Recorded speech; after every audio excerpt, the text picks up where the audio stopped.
Okay, we are live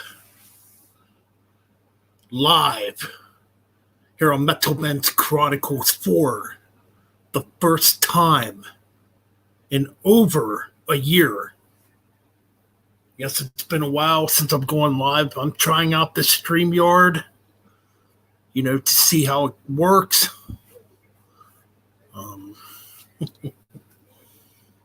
Yeah, man, still trying to figure this stuff out,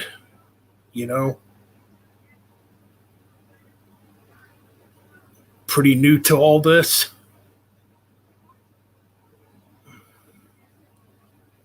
Since you pretty much got to have 1,000 subscribers to go live on actual YouTube.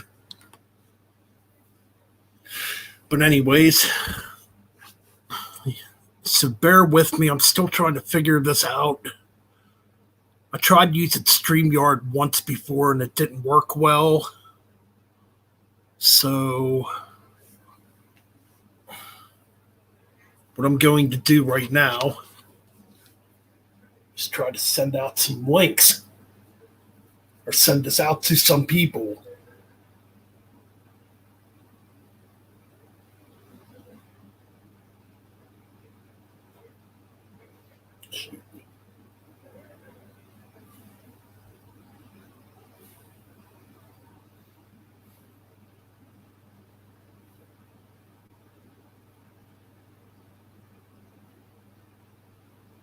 Hoping everybody can hear me out there.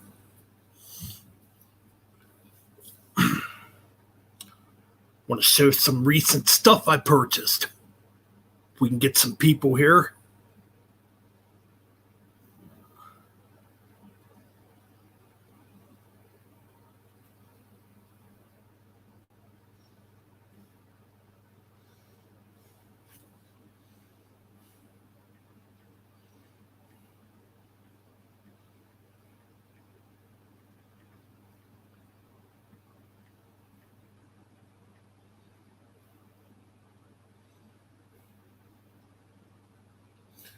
Okay, see what happens here.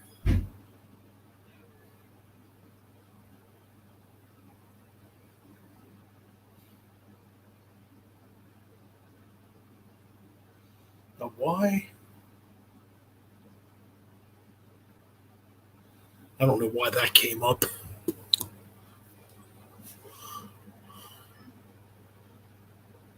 What's going on, man?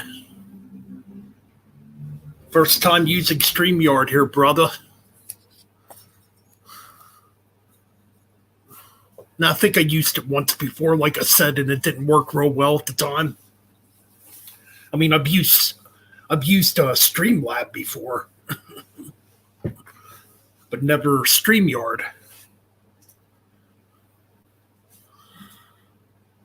So we got Morbid Emperor here, Jacob. See if anybody else joins in. And got plenty of goodies to show here.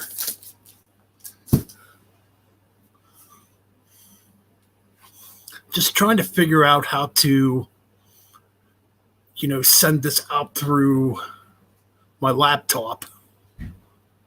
The links.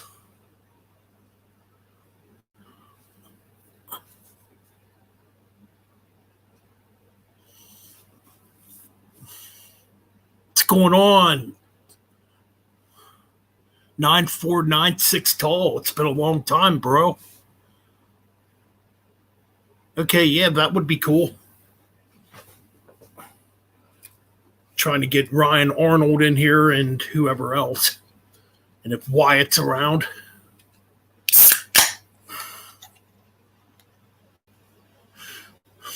My day off work today. I get back tomorrow, then I'm off on Thursday. Yeah, that's pretty much it. I know it's been over a year, man. I figured, it's time to try out StreamYard. And now I got a laptop where I can go on StreamYard. So if StreamYard works, I might actually pay the extra $25 a month just, to start going live on here. through StreamYard, that is.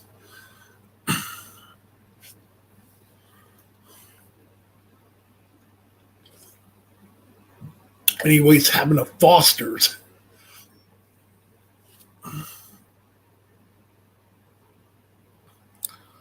Thanks. I mean, I've been around. Haven't gone anywhere, but it has been a while since I've done a stream. Been quite a while. Hope you all can hear me okay.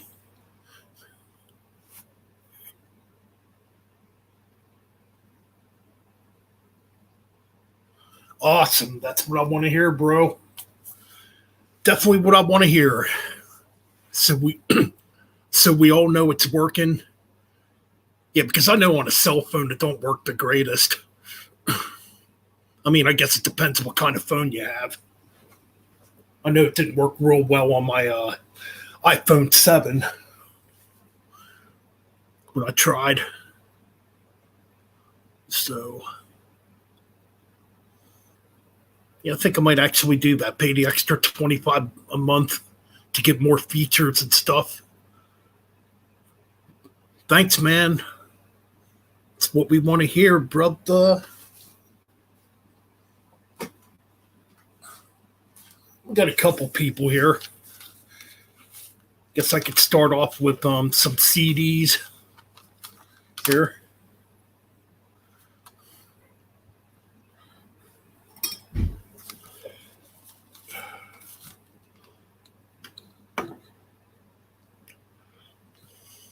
Not playing any music in the background because you know how YouTube is, even though I do it in my videos.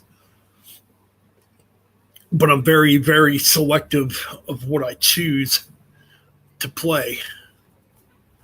Like, I won't play no bigger band for background music, like Metallica or AC/DC or, bands in that caliber. So anyways, I got this in the mail. I needed it for my Accept collection. And I owned this years ago on cassette tape. Yep, the 1989 album, Eat the Heat.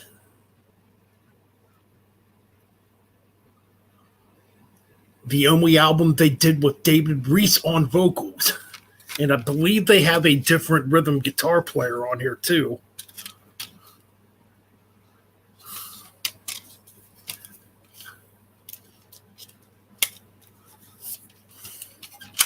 Yeah, this is a BMG reissue from 2002 because it's got a different album cover too. I know the cassette version had a different album cover. I used to have it. Now you got your standard lyrics, of course.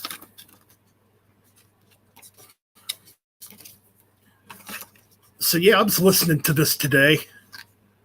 It's one of them albums that grows on you because this does not really sound like typical Accept, that we're used to with, Udo and Mark Trinelli, I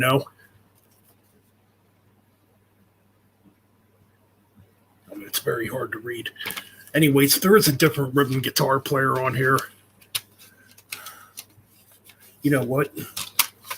Since it's hard to read the CD, we can look it up on Wikipedia.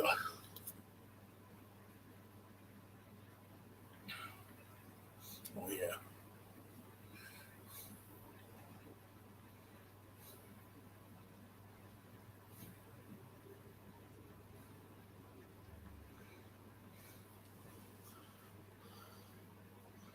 So, here we go. Where is their Wikipedia page at here?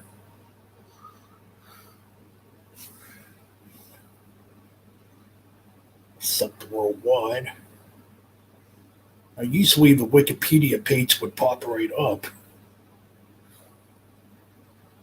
Oh no. No wonder I typed in Accept CD instead of band. Oh shit.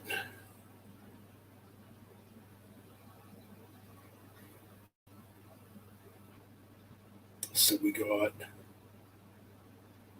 Eat the Heat. Eat the Heat from 1989. Yeah. Okay. All right. Yeah. You got David Reese on vocals. To me, I think David Reese sounds a lot more like Rob Halford compared to, what Udo and Mark Trinali sound like. Of course, you got Wolf Hoffman on guitars. Oh, yeah. You got Jim Stacy on rhythm guitars. But I don't think he played on the album. So, pretty much his only appearance, Of course, you got Peter Bolt on bass. You got Steve Kaufman on drums. Yeah, it's one of them albums that grows on you. I know XTC is a great track. You got Generation Clash, Hellhammer, probably a few of the decent tracks on Eat the Heat. By the way, I plan on doing a Accept album ranking video here soon. That's right.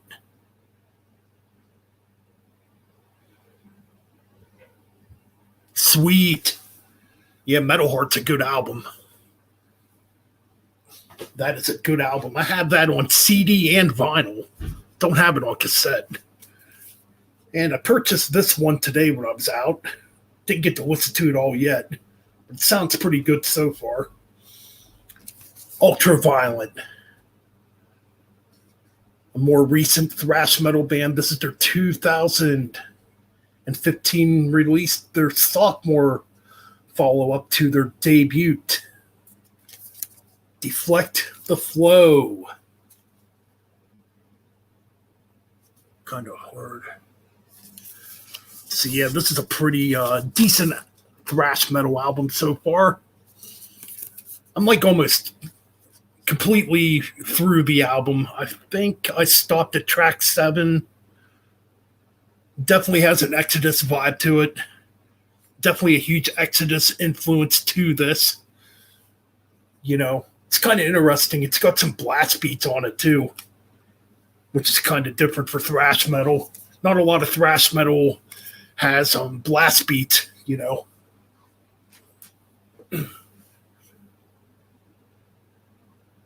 Oh, yeah, posted that. Oh, gee, it must have been about an hour ago, maybe 2 hours ago when I was out shopping. Yeah, did some work on my room today. So, anyway, up next, we got the new album. There he is, Damaged Incorporated himself, Ryan Arnold. Welcome. Man, if I could figure out how to actually send the link, I could probably bring you on here. I don't know. I'll figure all that shit out. Then excuse me there. Anyway, I saw Thralls of Metal did a review of this recently, and it automatically had my interest because they gave it such a killer review. I'm talking about Enforced. Now, this is their sophomore album, too, their second album that just came out this year here in 2021. Kill Grid. I'm telling you what, man. If you like Slayer, you'll definitely like this. This definitely has a strong Slayer vibe to it. The riffs really sound very similar to Slayer. I can also hear influences of Sepultura in here. Maybe SOD. It's got a hardcore punk type of edge to it, too. Or crossover type of vibe to it. I'm telling you, this is a freaking good CD, man. Only problem is it made me want to drive fast when I was listening to it earlier, man. It's aggressive. But yeah, riff-wise, it definitely has a old school Slayer type of vibe to it. Perfect Welsh, welcome, brother. Welcome to the stream. Yeah, I haven't heard their first album yet. I heard their first album's not as good as the new album, Kill Grid. Just pretty much standard whatever. But they are from Richmond, Virginia. I'm trying to think what bands came out of Okay, Gwar's from Richmond. Gwar's from Richmond, Virginia. Lamb of God. Not the biggest Lamb of God fan these days. But yeah, man. Hey, man, good to have you here. Good to have you here. It's been a long time since we've done this. Okay, I got this today, too. The band's called Them. I cannot wait to listen to this. Now, this is their third album, I believe. Yes. I'm telling you, man, if you like King Diamond, this has a strong King Diamond influence to it. In fact, it's pretty much a King Diamond tribute type of band, but it's all original material, though. You know, I mean, so yeah, I have not played the CD yet.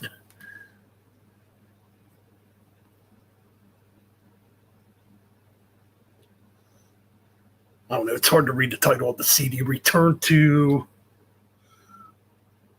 My freaking eyes aren't as good as they used to be either. Well, I got to wear glasses. Well, I've worn glasses pretty much all my life. But anyways. Thrash Fanbird, welcome to the stream, dude. I am good. So, yeah, we got Them. The band's called Them. Obviously, after the classic King Diamond album, named after the classic 1988 King Diamond album, Them. So, yeah. I'll tell you what, I have heard their other albums, and they are freaking good, man. I'm telling you. If you don't mind a King Diamond worship type of band. Like, here's what the... Kind of hard to angle that there. I don't know if you can make that out. That's what the band looks like. There's a better shot of the band here. Like, look at the vocalist. If you can make it out. So you can definitely tell he has that King Diamond influence, even though he don't paint him. Well, obviously he doesn't paint his face like King Diamond. I'd say it's like a mixture of Alice Cooper and King Diamond, the look he has going. Might have been hard to make out, but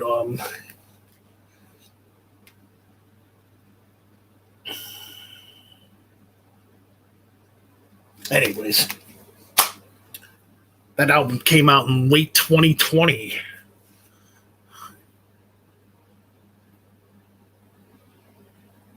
Holding up good, man.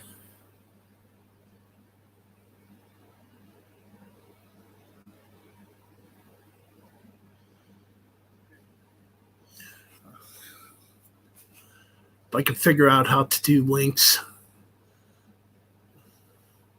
I'll definitely... Well, I could put a link in the description box, too, after I'm done with the stream. Or, you know what? I'll worry about that in a bit. Up next, we got the 28th studio album that came out back in February by Alice Cooper. Detroit Stories. Not a bad album. Not a bad album. Not a bad album at all for, you know, Alice Cooper in this stage of his career.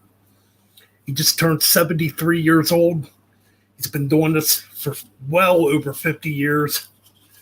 You know, several albums. Everybody knows who Alice Cooper is.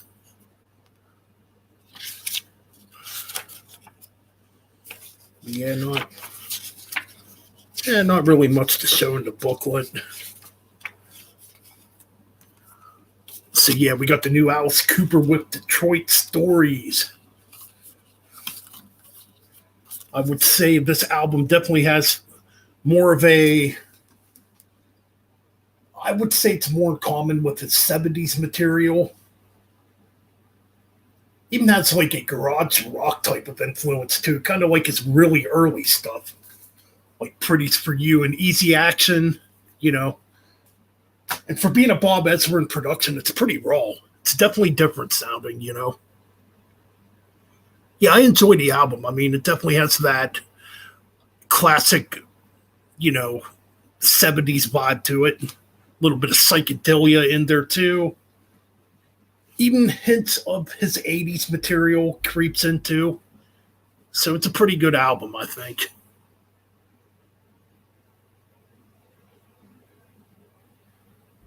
Oh yeah, that's true. It does. It takes like a day, man, for the streams to actually post, if I remember correctly.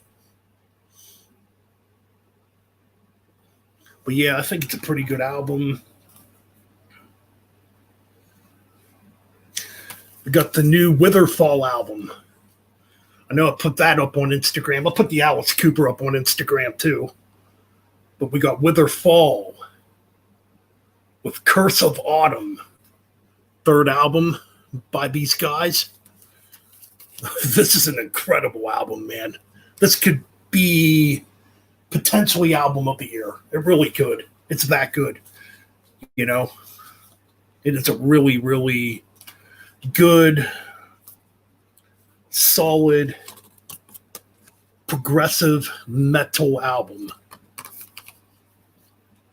I would definitely say it's a cross between power metal and progressive metal and maybe a hint of thrash metal. Lots of great musicianship on that album. Then we got this classic right here. Shouldn't have to explain this one. Have it on cassette still too. I'm talking about the second studio album by Suicidal Tendencies. Joined the Army. Came out way back in 1987. First to feature Rocky George on lead guitars. You know, great album. You know, it's when they definitely went in more of a thrash metal direction. Because to me, the first album's definitely more crossover punk, you know? I mean, there's still like crossover influences on Join the Army too, but, you know, Rocky George definitely brought something different into the band. And didn't own anything by her.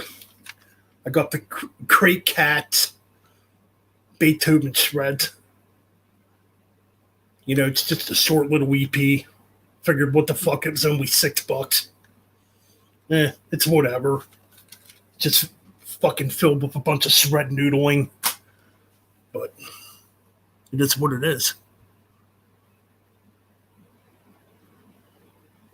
Brendan, what's going on, brother? Welcome to the stream.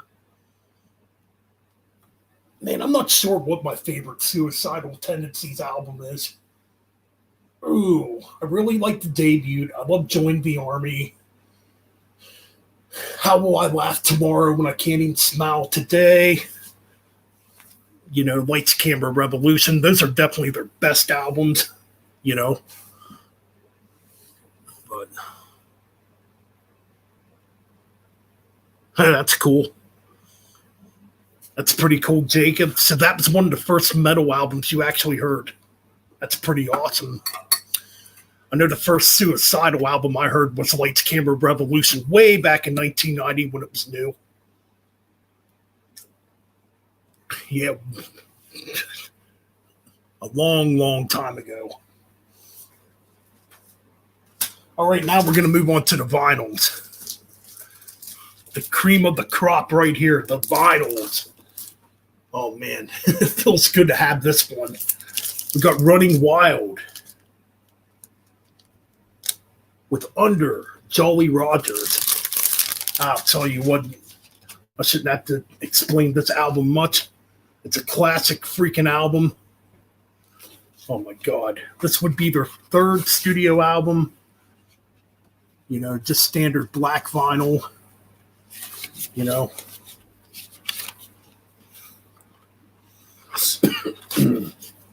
So we got kind of like a map. It's like really hard to angle on here. It's got a map. We got the lyrics in the back. Oh my God, this is an excellent LP. Excellent, excellent, excellent. I definitely need to get some more Running Wild in my collection. Don't mind if you hear a dog barking in the background. It's just one of my dogs barking.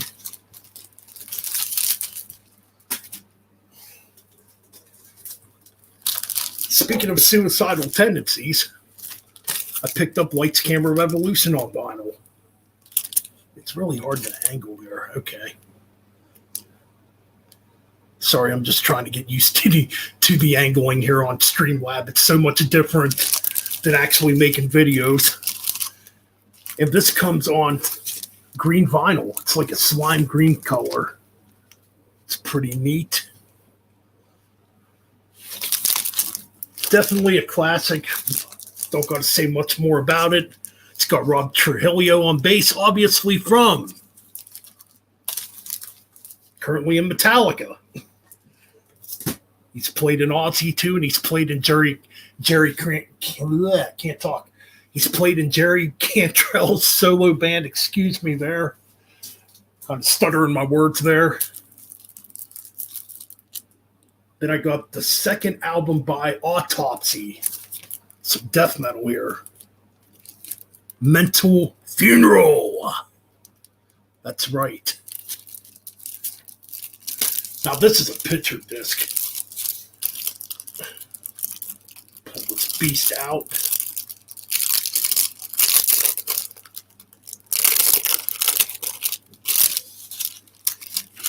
See, check that out, man. This is cool looking. Sorry, man. That is just freaking cool. Absolutely awesome. Couldn't resist it. Could not resist it at all. It's the thing, man. Buying music is an addiction. And it's a huge addiction, and it's a great addiction.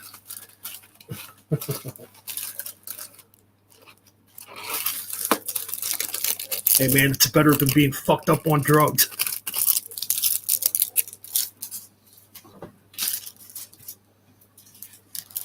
They're out there,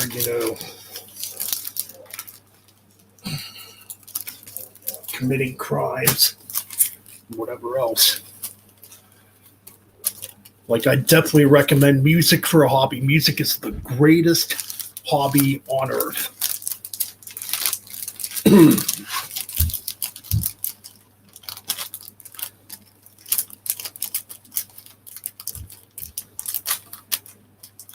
You know what?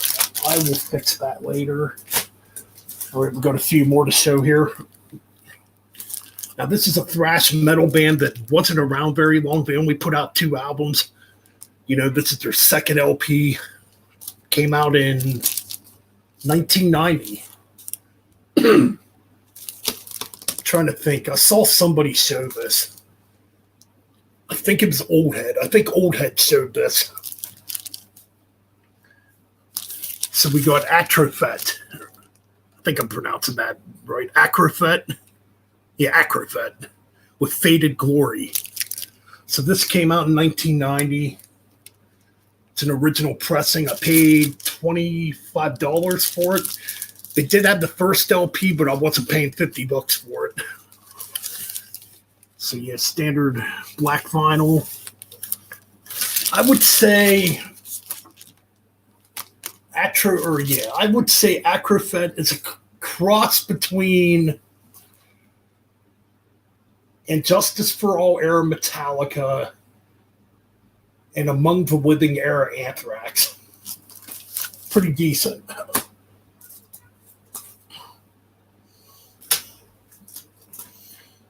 Okay, so now we got another Riot record. We got Riot Live. 6 tracks, but you know what? I figured I'd grab it. I'm not paying for this. It's $10,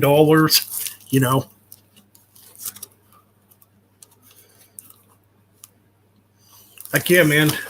That's same here. Music's my life, too. It's been my life for over 30 years. So, yeah, we got Riot here. This came out on Elektra Records. That's pretty interesting. So I'm assuming this is an original pressing. It's got the Elektra label on it. So then we got a classic right here from the 70s. Now this one I got off of eBay. And I wanted this version with this album cover. The track listing's a bit different too, but we got Uriah Heep with Salisbury. Probably my favorite 70s band, besides Black Sabbath and Deep Purple. So yeah, we got Salisbury. It's a gatefold. Plus, also got the American version of Salisbury.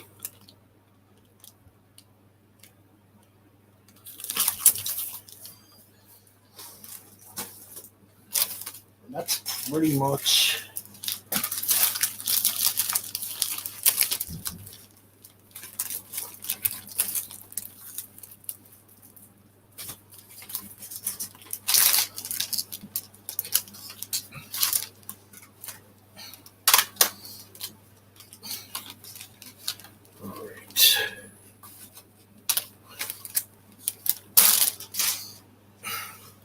And last but not least, this is kind of a guilty pleasure. Pretty much an album I grew up with. It's definitely not metal. But anyways, couldn't resist it. Bad Out of Hell by Meatloaf. Everybody knows it. It's kind of like the first Boston album. Or two albums I grew up with, and and I always did like that album cover. I think that's a badass album cover. Don't got to talk about that. And that's pretty much all I got right now as we speak.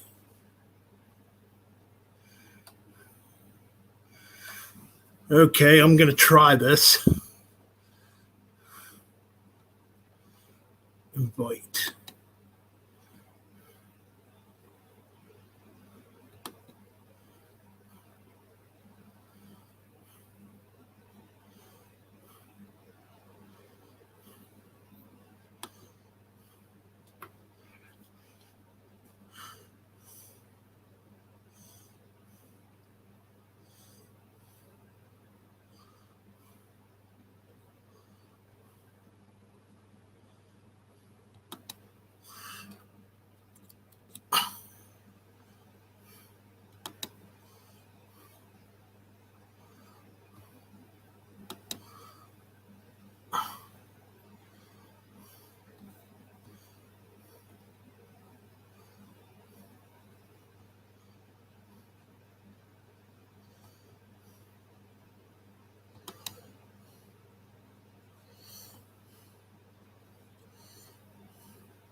Okay.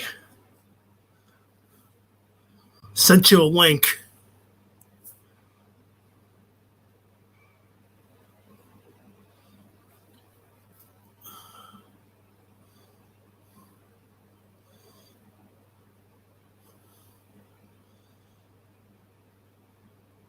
All right.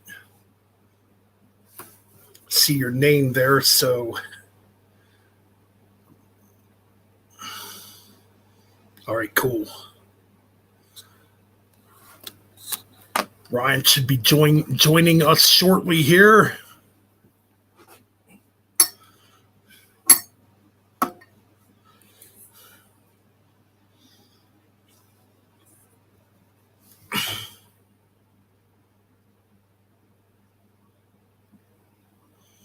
It probably is. I mean, it's his biggest album.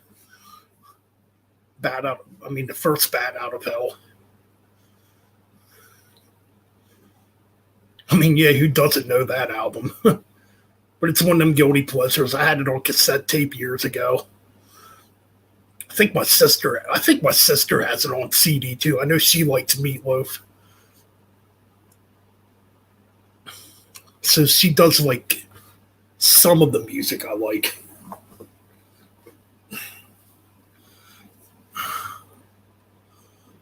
But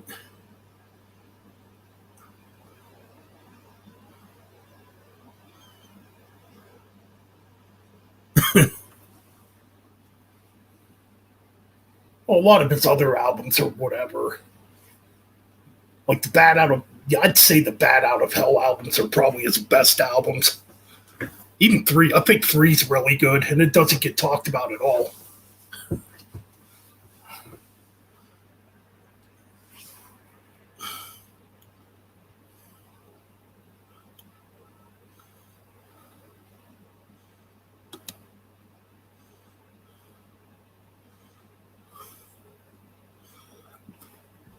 All right, I think he's trying to connect.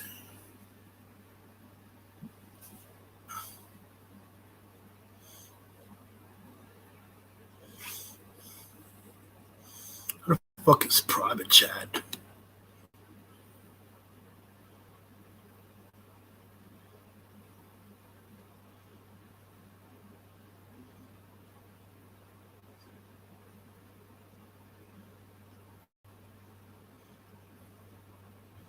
Oh, okay. All right, I got his message. Okay.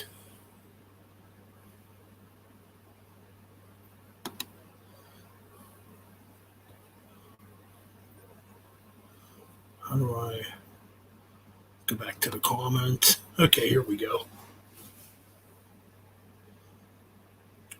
He should be in soon. I was gonna say you could probably join in too, but if your phone won't work, that's okay. All right, dude, have a good time at work.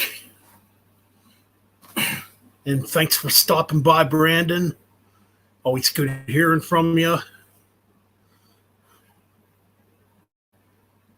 Nah, I got to get that new Saxon. I think isn't it a cover album? No, I haven't listened to it yet at all.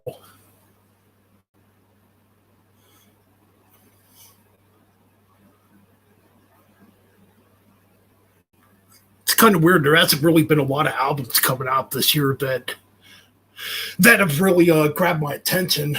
Just a few, pretty much the ones that I purchased, so far here in 2021.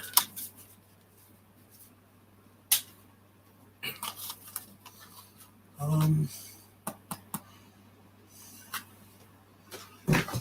don't think I ever showed these in video format. I might have showed one of them, but I don't think I showed them both. I got to get the other ones too. Bought these at Walmart a while ago. Got the Iron Maiden box set here for Live After Death, which is kind of cool. Fear of the Dark.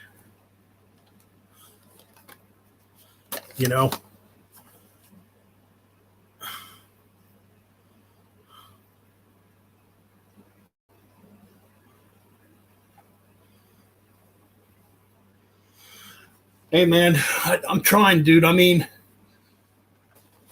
that was just, excuse me, that was just all editing using a cell phone too, So, I guess I crafted it pretty well. Like the Pantera video, that was all done on my cell phone. Everything. I know a lot of people frown on people that use cell phones when they're making videos. I really don't see the point, or I really don't see what the problem is, to be honest. If the cell phone can record decent video quality, I honestly don't really see what the difference is.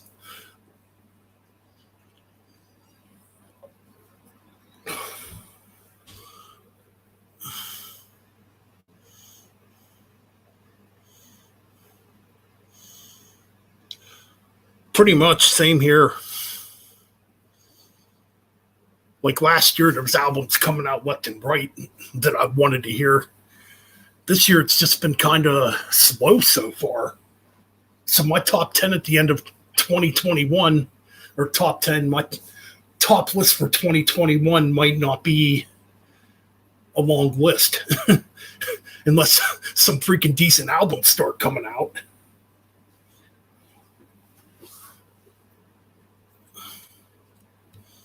So,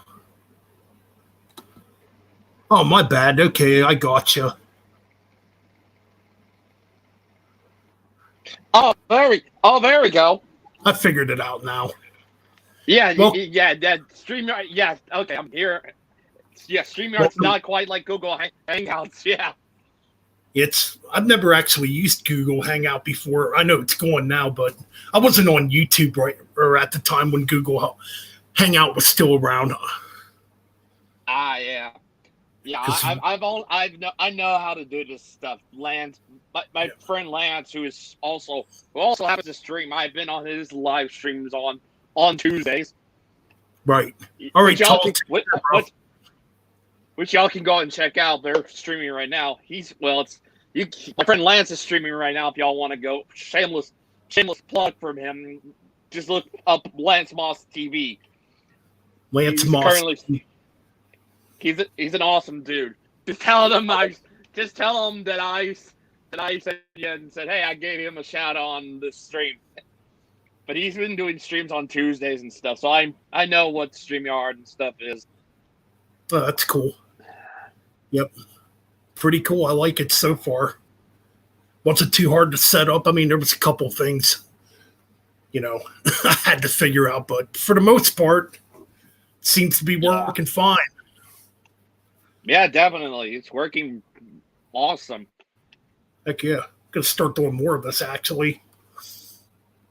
Yeah, like I said, I've been doing this, I think, God, how long have I been doing it now? Since July or something like that? Well, yeah, you've been doing it for quite a while. Yeah, it's because obviously you saw the early streams where it had Lance on it. And it was basically when he just told me that, hey, they just started doing streams for iPhone and stuff, that was when it was like I found out that, holy fuck, hell yeah. That's pretty cool. But it was also at that time I kind of got in trouble with work and stuff, so I couldn't do it. I couldn't do it at the beginning. I was like, oh yes, finally. So, what the fuck? You were streaming at work? I wasn't streaming at work. I never. Well, there were. No. I left. It wasn't streaming. Yeah, no. Early on, in some cases, when I was still working there, when it was like Google Hangouts and stuff, I was working. There was times where he was doing those like Tuesday Lance Moss TV and Friends coffee time and stuff like that I was working, and they made fun of it during those times.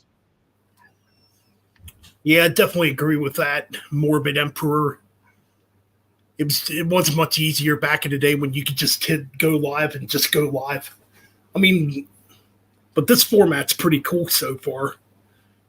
Yeah. I know Streamlabs not near as good as StreamYard. I know Streamlabs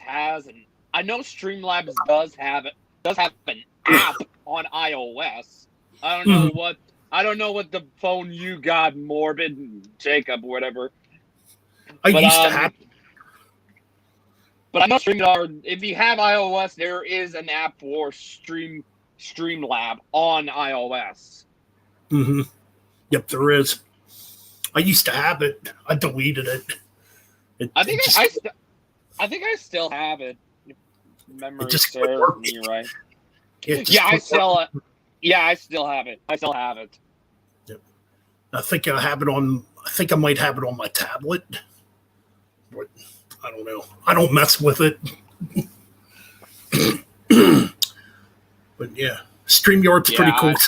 So I do think I'm going to pay the extra and just get all the other features. Because I think you only have so much time to stream if you don't have the membership, you know what I mean?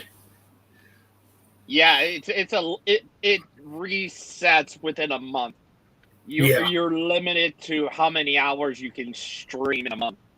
So then it resets back to what it was. So you start off fresh. I haven't really done. I haven't really done that much streams so I'm like, I only stream. It's usually I usually only stream once a week or once every other week or something like that. Oh, okay, yeah. It's okay. You use Android, yeah. Pretty much. I'm pretty sure StreamYard is an iOS app, yeah. So yeah, I figured that would be. I don't use iPhones. I prefer downloading MP3 files, and iPhone won money for everything, so I refuse to use it. Yeah, iPhone does have it. I use an iPhone, so there are some advantages with iPhone and stuff like that. So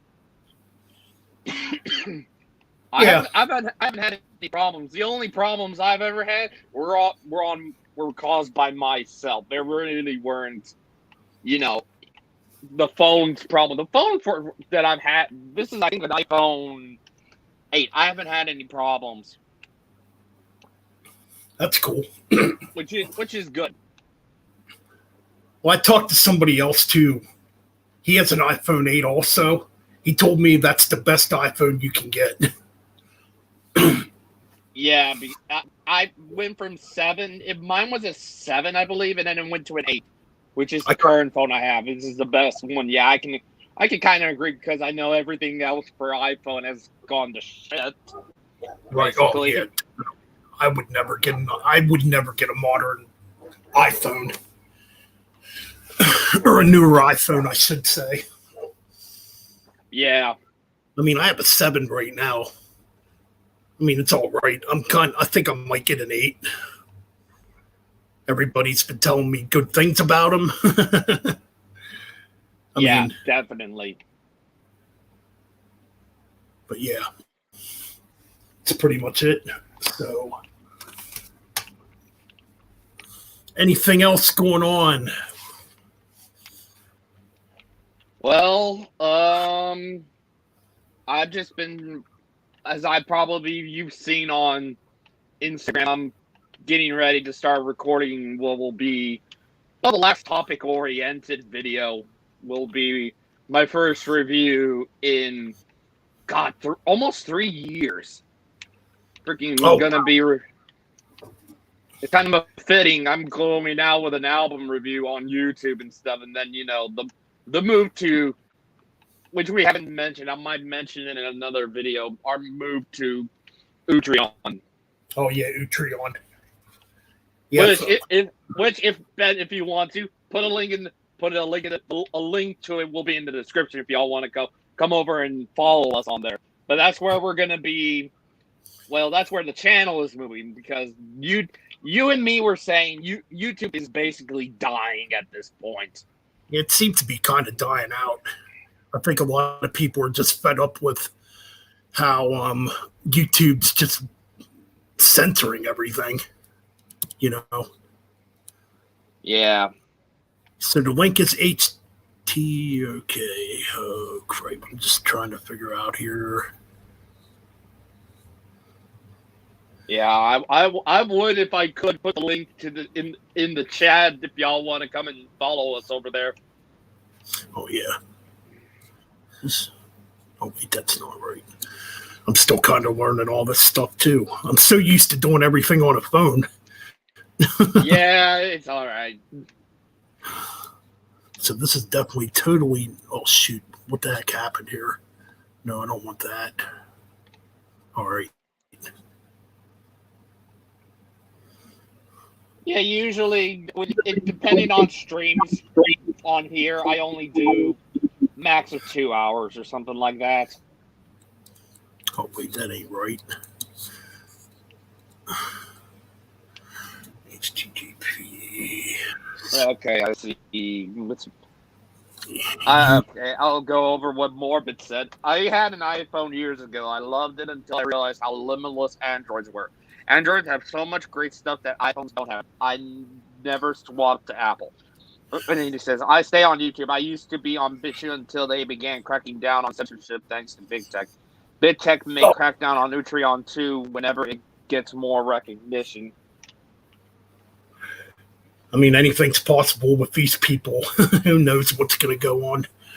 So your link is just Damaged Incorporated? Let me see if I can get a proper link in here. I'll send it to you or something. Okay.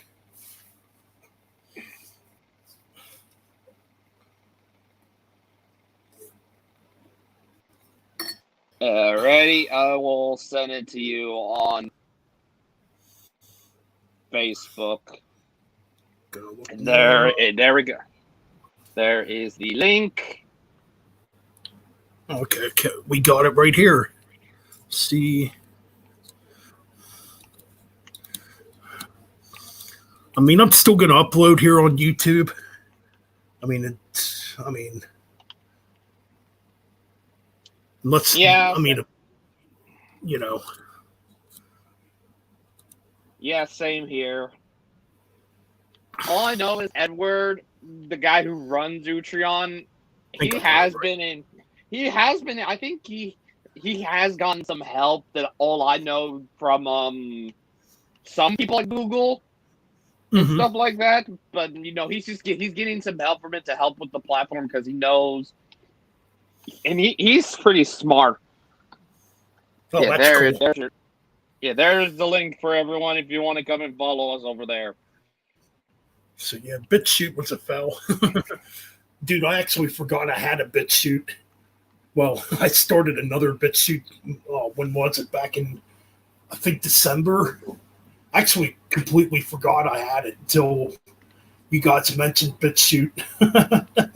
I did. I totally forgot about it. I just don't think about BitChute no more. Yeah.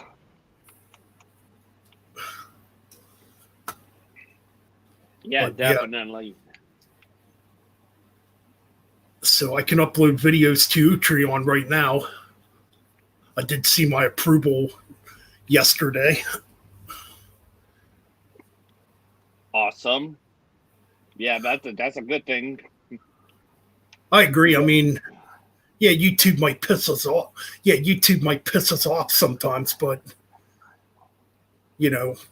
especially if you have a channel and you build up like a decent amount of subscribers, it would be kind of like pointless to take your channel down. Yeah. Morbid says, I could never leave YouTube until I get banned, lol. If I ever get banned, I will likely stop making videos. I work too hard to just lose it all. There are options out there. Instagram, obviously, but I don't know if it would take long ass videos like ours, though. I don't know. I mean, I put a couple short videos up on Instagram. That's really about it. Yeah, here's the thing, Morbid. I only took maybe a handful of videos that I thought, ever since probably at the end of 2019, near the end of 2019, with the whole Skamash retrospective I did, the first one I ever did. The first one on the channel, first one I ever did. I just went back as far as that and put only like maybe. Oh, Nick! Yeah, we got Thralls and Metal here. Nacrotic Nick, what's going on, dude? What's up, Nick? Good seeing you. We were just. Yeah, yeah, they can't be 15 minutes, but that would be. Ugh. Oh no, I can send the. I think I can. Yeah, like you said, yeah.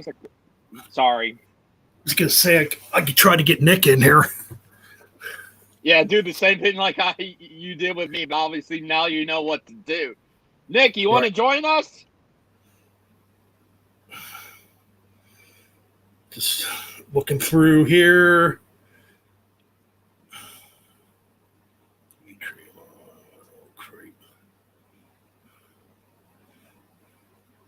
Oh my god.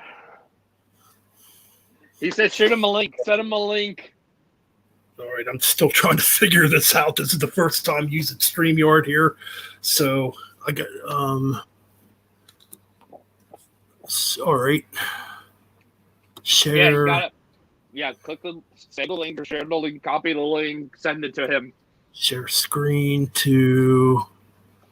Yeah, share link to Nick. Oh. Wait, I don't want to do that. I messed up here. Yeah, you did the click on the guest thing, and then you copy the link, send it to him, and then you got to do the adding and stuff. So share, then we share. Go to share screen. Okay, now I think I got it. Okay, he said I'll share.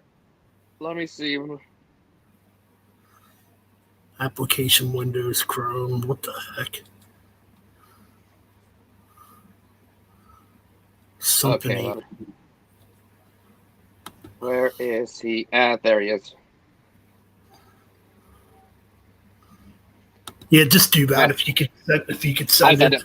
I send it to him. I'll eventually figure this, or I'll definitely eventually figure this out. Yeah, it's not like I said. It's not like Google Hangouts. They gotta be added and stuff. You gotta see where to see the guest name. You click them, right. And then just add a stream or something like that. Right.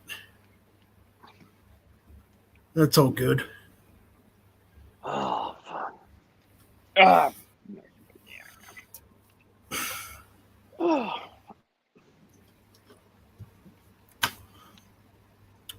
So yeah.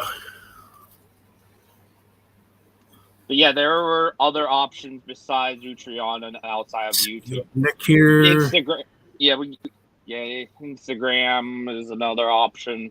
But yeah, like Morbid said, only 15 minutes. So that would be like, ugh, no. That would just be like, why? There we go. Who is it? Oh, hey, John. What's up? Oh! Shred! What up? What's going on, guys? Not much, Not man. much. Not much at all. We were just shooting a video, and I saw you were going live. I was like, oh, I might as well check in. And then, commented and say, hey, well, why not jump in for a little bit? Right. You know how much I hate talking about metal. Oh, yeah, same here. I mean, it's the worst, right? Oh, yeah, man. It's so terrible. We should be talking about mumble rap. Oh, mumble raps. Things. What's going on, Morbid? Right on. That's the thing that people do, right? Right, exactly. Yeah. Oh, man. So, where's it at here? There we go. There we go. Okay. Lost a little bit. There we go. We're trying to find a way to get everyone in the shot here. But... Oh, there we go. There we go. Yeah. Oh. If we all had half a brain together, we'd still all have half a brain. Pretty much. Wouldn't that be 1.5? See, now you're thinking with that not quite half brain. I shouldn't be. Don't do that. That was brain. So what you guys talking about tonight?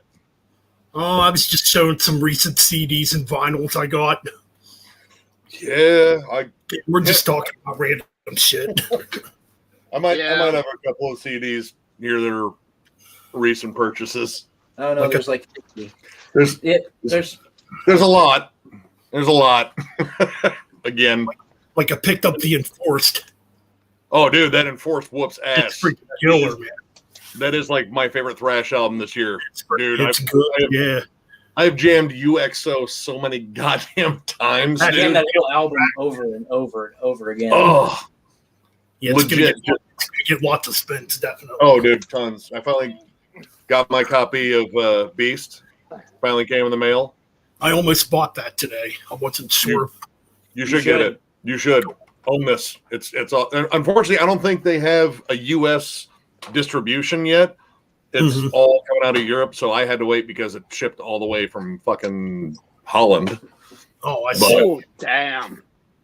But, hey, I got it. Finally. But, yeah. A lot of the stuff we reviewed, that Crown album's pretty decent. I Hate God's pretty filthy. New Rob Zombie, actually, not too bad. I mean, you take out 6 of the interludes. Yeah, Nick was playing that. Nick was playing that when we were talking privately one time, and I was like, holy fucking shit, Rob Zombie is back to making an awesome album. Dude, that King Freak song, the opener, after the intro, obviously. Oh, my God. That actually, it kind of took me back a little bit, like, the Astro Creep days. And the Eternal something or other, the Hound. God damn, those song titles are fucking long and ridiculous. They're just but it actually had like some cool throwback feel to it. A little too much in the fucking production occasionally, but it felt like Rob Zombie. It didn't feel like Come on, in, John. The water's fine. educated horses. It didn't feel like that.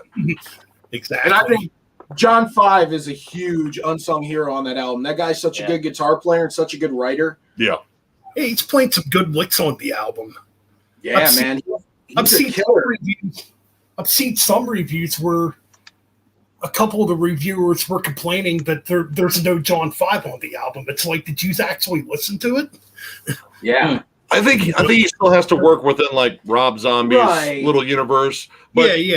Still, there's moments where he kind of just like, all right, take us on a journey there, John. Not exactly. You. Yeah.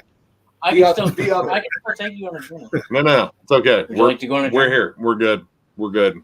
Okay, I offer. Don't say I didn't ever. Well, yeah, I mean, so far this year has had some legit bangers. It started off. Well, I mean, what the first one we reviewed of the year was Frozen Soul, and that whoops so much ass. Yep. Still jam that album a bunch. Cold Thrower.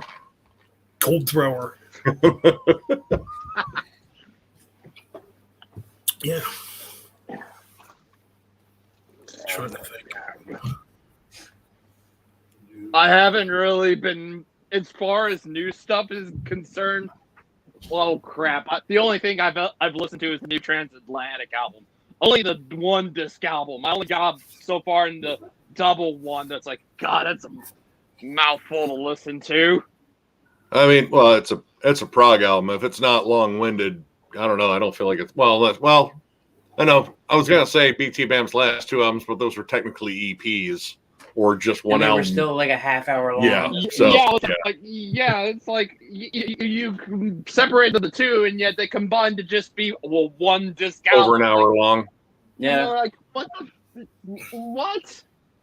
I was confused by that. I was like, what the hell? I think next week is Liquid Tension Experiments, one of the ones that comes out. And, there's already a chair in here. Yeah, right there. Okay. We might actually do that one. I mean, we have so far Genghis Tron. I definitely want to check them out again. I actually really dug those guys. It's like Devo and grindcore. That makes no fucking sense, but it does to them. It's called Genghis Tron. Genghis Tron. Yeah. It's really that's coming out this week. Yeah, dude. I'm excited. As soon as I heard they were coming back. I have a question, and I'm guessing that Ben is going to say yes. I don't know about Ryan. Have you listened to Bruce Dickinson's solo albums? Yep, I have. Yeah. Yes.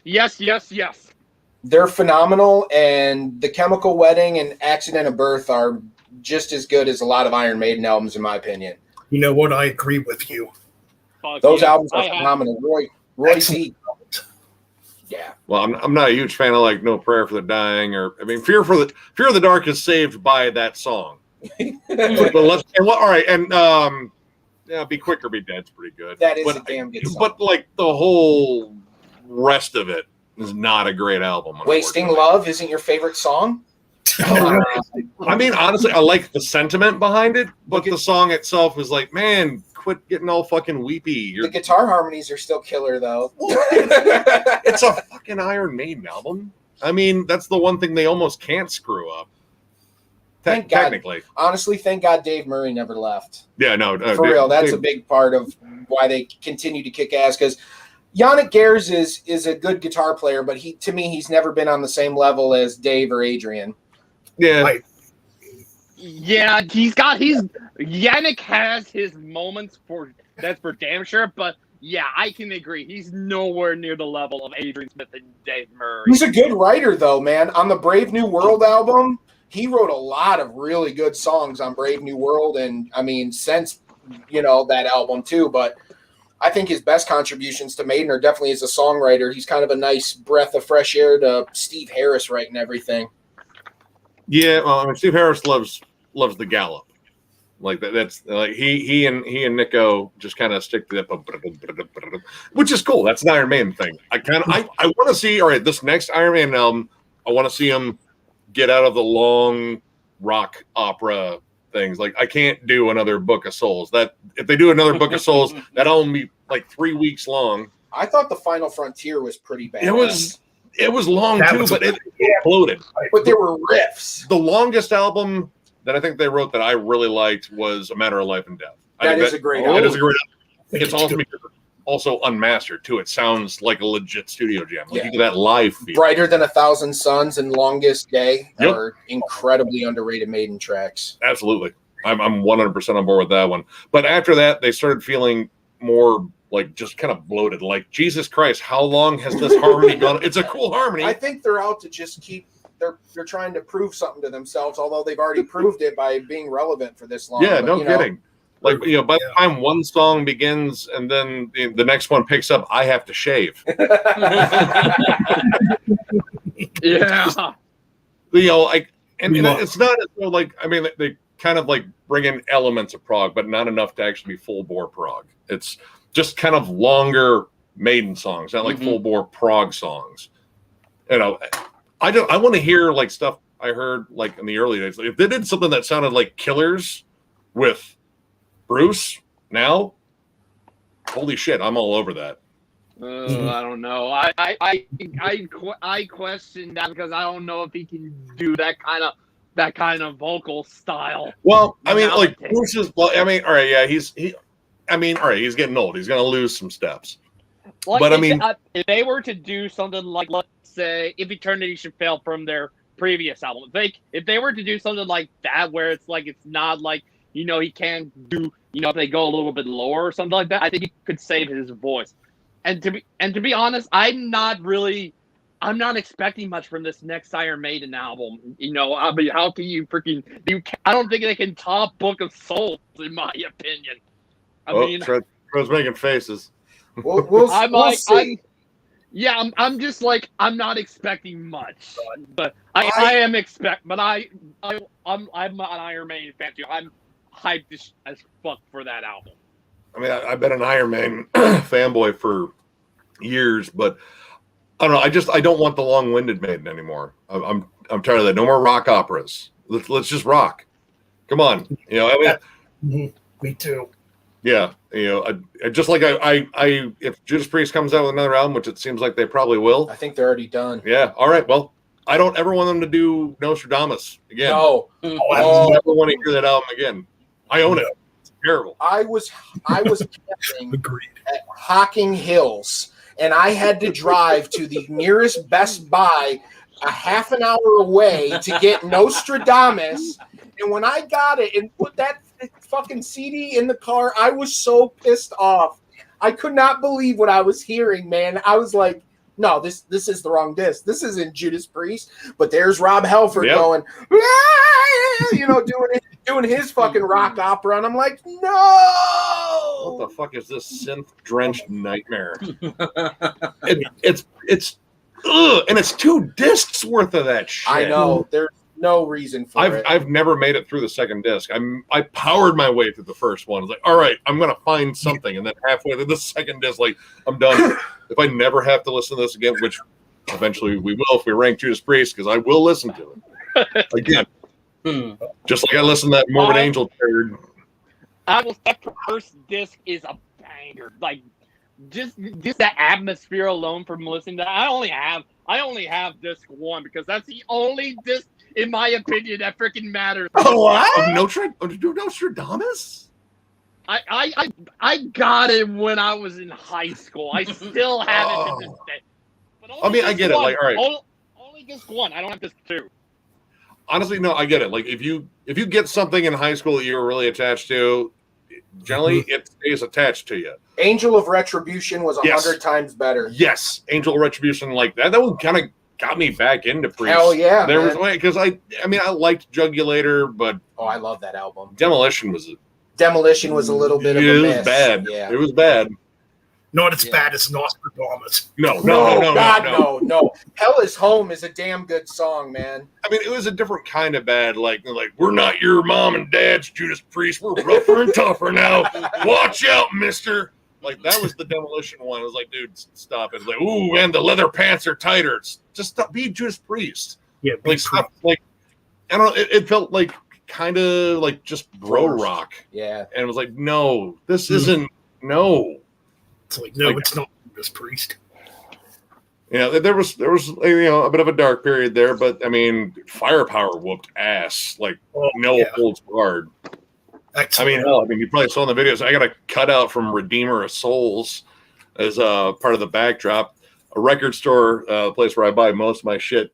He had a display. It's like, dude, I got no room for this. You want it? It's like, fuck yeah, I do. Are you kidding? Like, I don't have to give you anything. Like, you just give this to me, and it's mine, right? And that's how we got there. Hey, can't beat that. Hell no. Yeah. Yeah, but there's still a ton of stuff coming out. I'm looking forward to a lot of releases this year. New Megadeth. Oh yes. Oh yes. You got him. You got him hook line. Yes. I'm so ready for that, man. It's been too long. We've been talking about that, man, and I still think that Dirk is the wild card there. Mm-hmm. Like he's the guy that can potentially change the sound the most. Right. And especially if Dave is doing what I think he's doing, it just sounds like, no, I want to hear what you do and bring to the table. I'm not going to be the control freak. But if you fuck up, of course, I'll let you know. But I mean, yeah, Dirk is he has a very distinct style. I've been listening to like Soilwork for fucking years. Mm-hmm. And I mean, you can almost pick out his distinct blast beats. And we got to see him play live a couple of years ago with Megadeth. And he just ripped his way through that fucking set. Like, just destroyed it. He was perfect. I believe it. Heck yeah.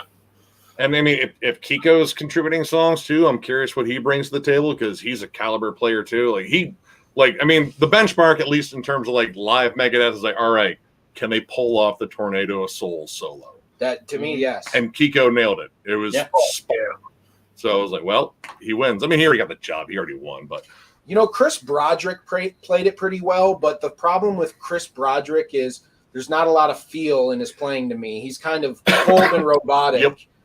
You know, Marty Friedman is not as technical as a Chris Broderick, but he's definitely technical, but the phrasing it stands on its own. Oh, it comes from the heart. There's feel. Oh, man. Yeah, Marty. I mean, fucking Glenn Drover did. Glenn Drover was a damn good replacement, too.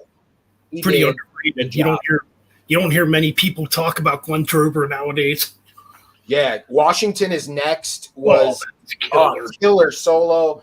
I mean, that whole album, man, United Abominations is really underrated in their catalog, I think. I should not have done a sequel to Tooth Lemon, but all right. Yeah, that's a downfall. But Christina Scabia is a beautiful, beautiful woman. Yeah, dude, she's like that we can agree on. She's like 50. I don't care. 50 and she looks hot. I would still wait outside in the rain and burning myself with gasoline just for a chance to say hello. Well, all right, I'll hold you to that one. So there you have it.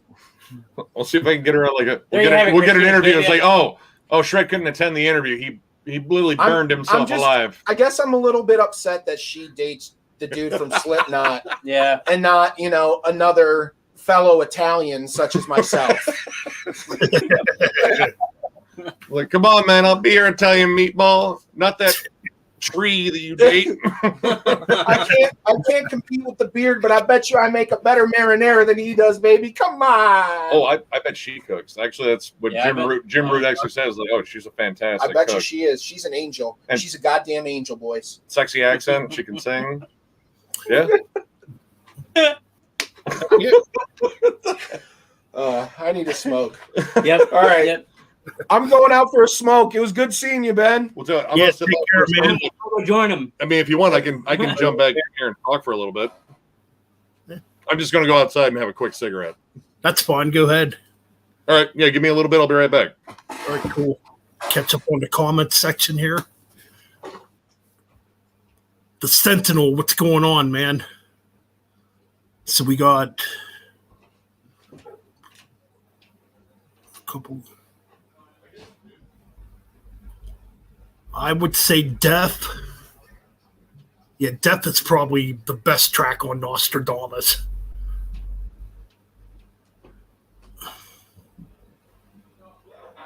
Yes, they do. Yep, definitely. Firepower, Angel Retribution, and probably Painkiller. If I were to pick 3 comebacks.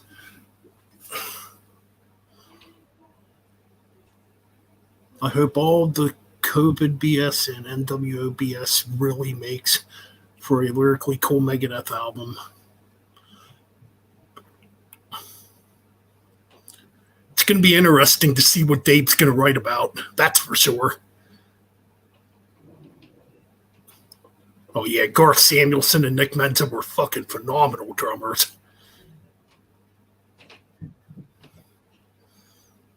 System is failed. System has failed. I think it's pretty underrated. Yep. Yeah, I saw them at Ozfest 2004 also in Pittsburgh, Pennsylvania. That's when I met Kerry King of Slayer and a couple of members of Dimmu Borgir, and they were dicks. Dimmu Borgir or whatever. Shargraf, man, that dude was so full of himself when I met him.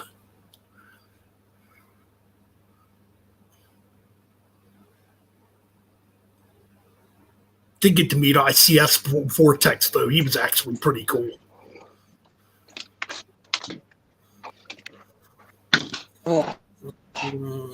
Anyways, anything else we're missing here?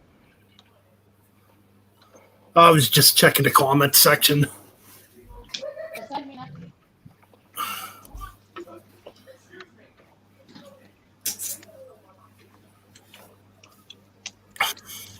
Mina, That was no final, yeah.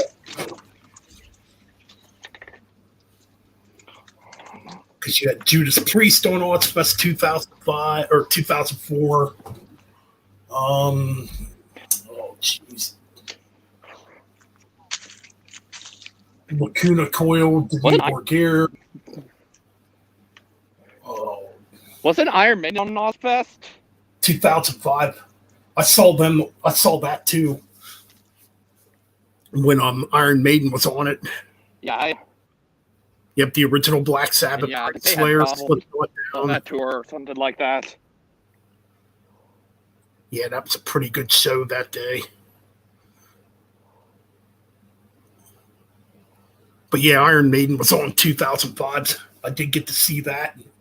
They were excellent. Obviously, because it's Iron Maiden. And they only played tracks from their first 5 albums when they played at Ozfest that year.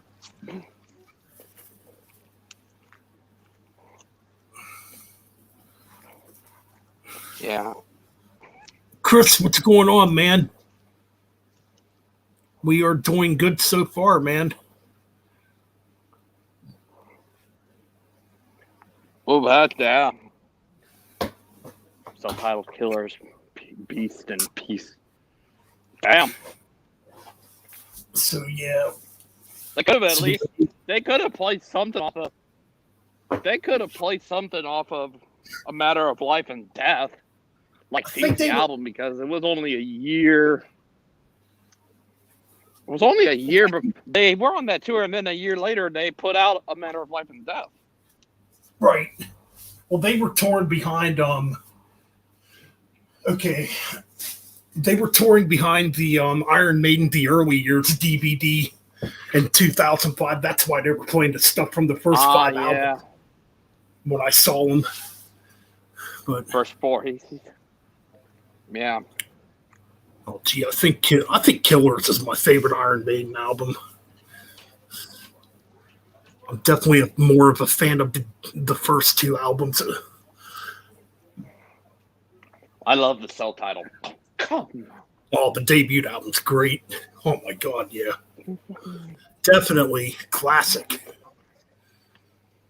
Oh, no shit, you got to see him on the Book of Souls tour. Cool. I bet that was a good show. Yeah, it'll be nice when these venues open back up. Man, we need it. What's up? Welcome back. You guys talking about live shows coming back? I'm fucking Yeah, ready. we were starting to talk about it. Yeah, I'm ready for it. I feel like I need to unleash in a pit again. I got my first appointment for the vaccine coming up I think it's the 2-shotter. I have a dire phobia of needles, but I am willing to get that done just to get back to shows. Right. That's what it takes. I'm done. I'm doing it. I missed out on 2 years of MDF. Definitely going next year, and it looks like they got back almost everyone. There was only a couple of bands that couldn't make it. I was excited they got Bloodbath reconfirmed, which I was beyond excited about. Sweet. God, who else? Dismember's doing a reunion show there. So I heard they were getting back together. I don't know if they're recording. But if they're getting back for a live show, I just play Dismember songs. Play like an ever-flowing stream, front to back. Exactly. Shit, dude. I thought about throwing them in the rankings, but and it looks like all of them are pretty much set. I actually want to take down the voting here in a bit. But it looks like we're going to do Entombed and Entombed AD, which I'm excited about. And that was definitely my pick. Should be interesting, definitely. It's kind of weird. It's an interesting discography. It takes some hard turns here and there. Like, I'm definitely used to the first 3 albums. I'm just now really starting to delve into their discography. Oh, dude. I've been jamming those guys for years. Wolverine Blues was the first one I ever picked up just because I saw it on Beavis and Butthead. They had the Wolverine Blues video. And I remember. This is a killer song. You will not gain my trust. I was like, yeah, that's a fucking anthem right there. Hell yeah. But then I went back and I picked up Left Hand Path. And that was when I was into like Melodeath. I thought it was more Melodeath. It's like, oh, they're Swedish. That's Melodeath. Totally wrong. And I heard that guitar tone. I was like, dude, what? But some of the Death and Roll stuff is really good. Like, I still really like Uprising and Morningstar, especially. Morningstar is a really good fucking album. Yeah, I'm gonna have to get those too. I just bought Infernal. Oh, Inferno? Oh yeah. Oh, yeah. Is it Inferno? Yeah. That one's pretty good. I love the opening track. The opening track is killer. Yep. And oddly enough, Flexing Muscles, it's goofy, but it's a good song. Yeah, true. Yeah, when you and it was one of those things like, yeah, you can understand the lyrics and sometimes they are a little bit goofy, but LG was just having fucking fun. And I strongly recommend getting all the Firespawn stuff. All the Firespawn albums are absolutely killer. Oh, definitely. Now they're trying to think what album it is. There was an album where they went like alternative metal. Oh, same difference. That's a terrible album. I couldn't get into it at all. It wasn't them. Like, I don't know. I think they pushed too far. And I think the album before it, like Deride, Shoot Straight and Speak the Truth. Mm-hmm. Kind of a mixed bag. I love the title track. The title track's absolutely whoop ass. But some of those songs just seemed a little too roll and not enough death. Right. And they were definitely trying to cash in or something. I don't even know. I think maybe they just, because they got on MTV and Wolverine Blues was actually released not only through Earache, it was also released through Columbia. It was kind of like how Carcass was going to be on Columbia too, on Swan Song, and then wasn't Chaos AD released through Columbia too? I can't remember now. I think that was still Roadrunner, but it might have been distributed through a larger label too, because Roadrunner was still a very small label at that point. They were small in respects to other labels. Mm-hmm. But yeah, Entombed is how one's gonna be. There's a couple of EPs in there I really like too. Like I like the Hollow Man EP just because it had some songs that were a little bit heavier and clearly weren't gonna fit on Wolverine Blues at all. They didn't have the same vibe. They actually had more of like the Clandestine and Left Hand Path vibe. Right. And then what was the one?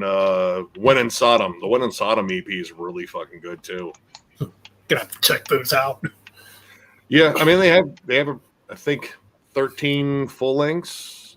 If you're counting Entombed AD, which I do. They only had to change because of legal reasons, because their guys were still touring on that name. They weren't releasing any music. There was, I believe, an announcement early last year, that they were thinking about actually recording something with that lineup, just with a different singer. Yeah. I don't know if anything came of it, though. Right.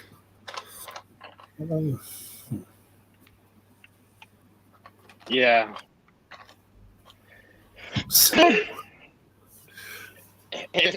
I was thinking of all of us, of the rankings and stuff for the channel. Well, the ones that I was thinking of doing. Transatlantic, I'm still going to do. I'm pretty much, well, I know where all the albums are going to be for Transatlantic. I just have to freaking listen to freaking the double disc version of the Absolute Universe. See, I'm still unfamiliar with that band.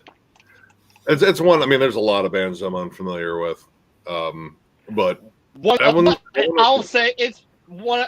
Yeah, one of the many projects of Mike Portnoy. Actually, I think that was the second project he did outside of Dream Theater. The other is obviously LTE. I know Shred definitely knows both of those bands for sure. He's diehard Dream Theater fan. I mean, I've been a Dream Theater fan since since I heard Awake forever ago. But yeah, he's. I mean, being a guitarist, he was just super huge on Petrucci. Petrucci's amazing. oh my God, yeah, definitely. Oh hell yeah! I don't know for these discographies that are coming up. Oh man, honestly, the one I'm kind of dreading is probably Incantation, because they're so damn consistent. Yeah, they got a lot of good albums. I mean, honestly, like even their worst album. Wait, wasn't that what?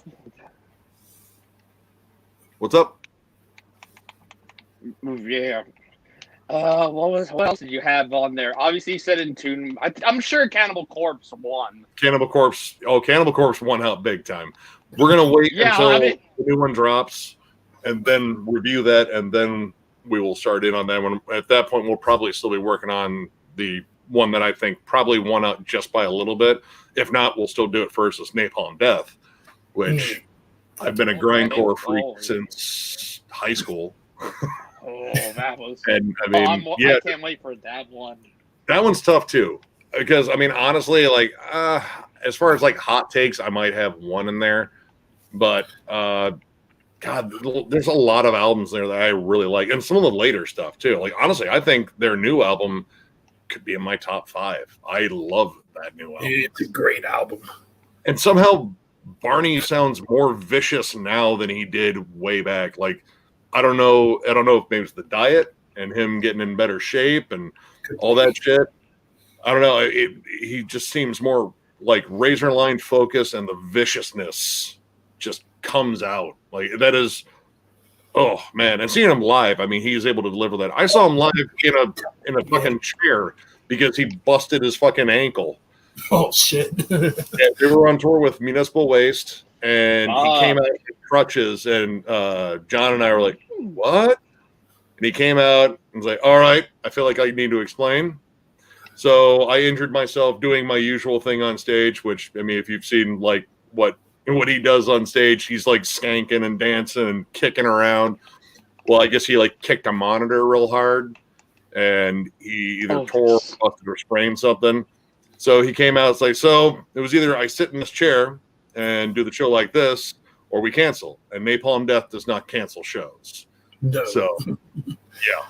So yeah, but Barney has my eternal respect. I love that dude. He's great. Like his interviews are awesome. The dude's, I would say, even hyper intelligent, and it comes across in his lyrics. Like, I mean, he has a lot of stuff in there that was like, wow, that's a really interesting take on that. And I actually agree with a lot of the stuff. Oh, definitely. Yeah, I know when I saw Napalm Death live. Yeah, Barney owned that stage. He was everywhere. He's doing the Barney thing. He was doing it in the chair. He was sitting down in the chair and still doing the, just skanking without his feet. Then when he's singing, he's like, he's just like really into it. He's like mid-50s, and he has more energy than me.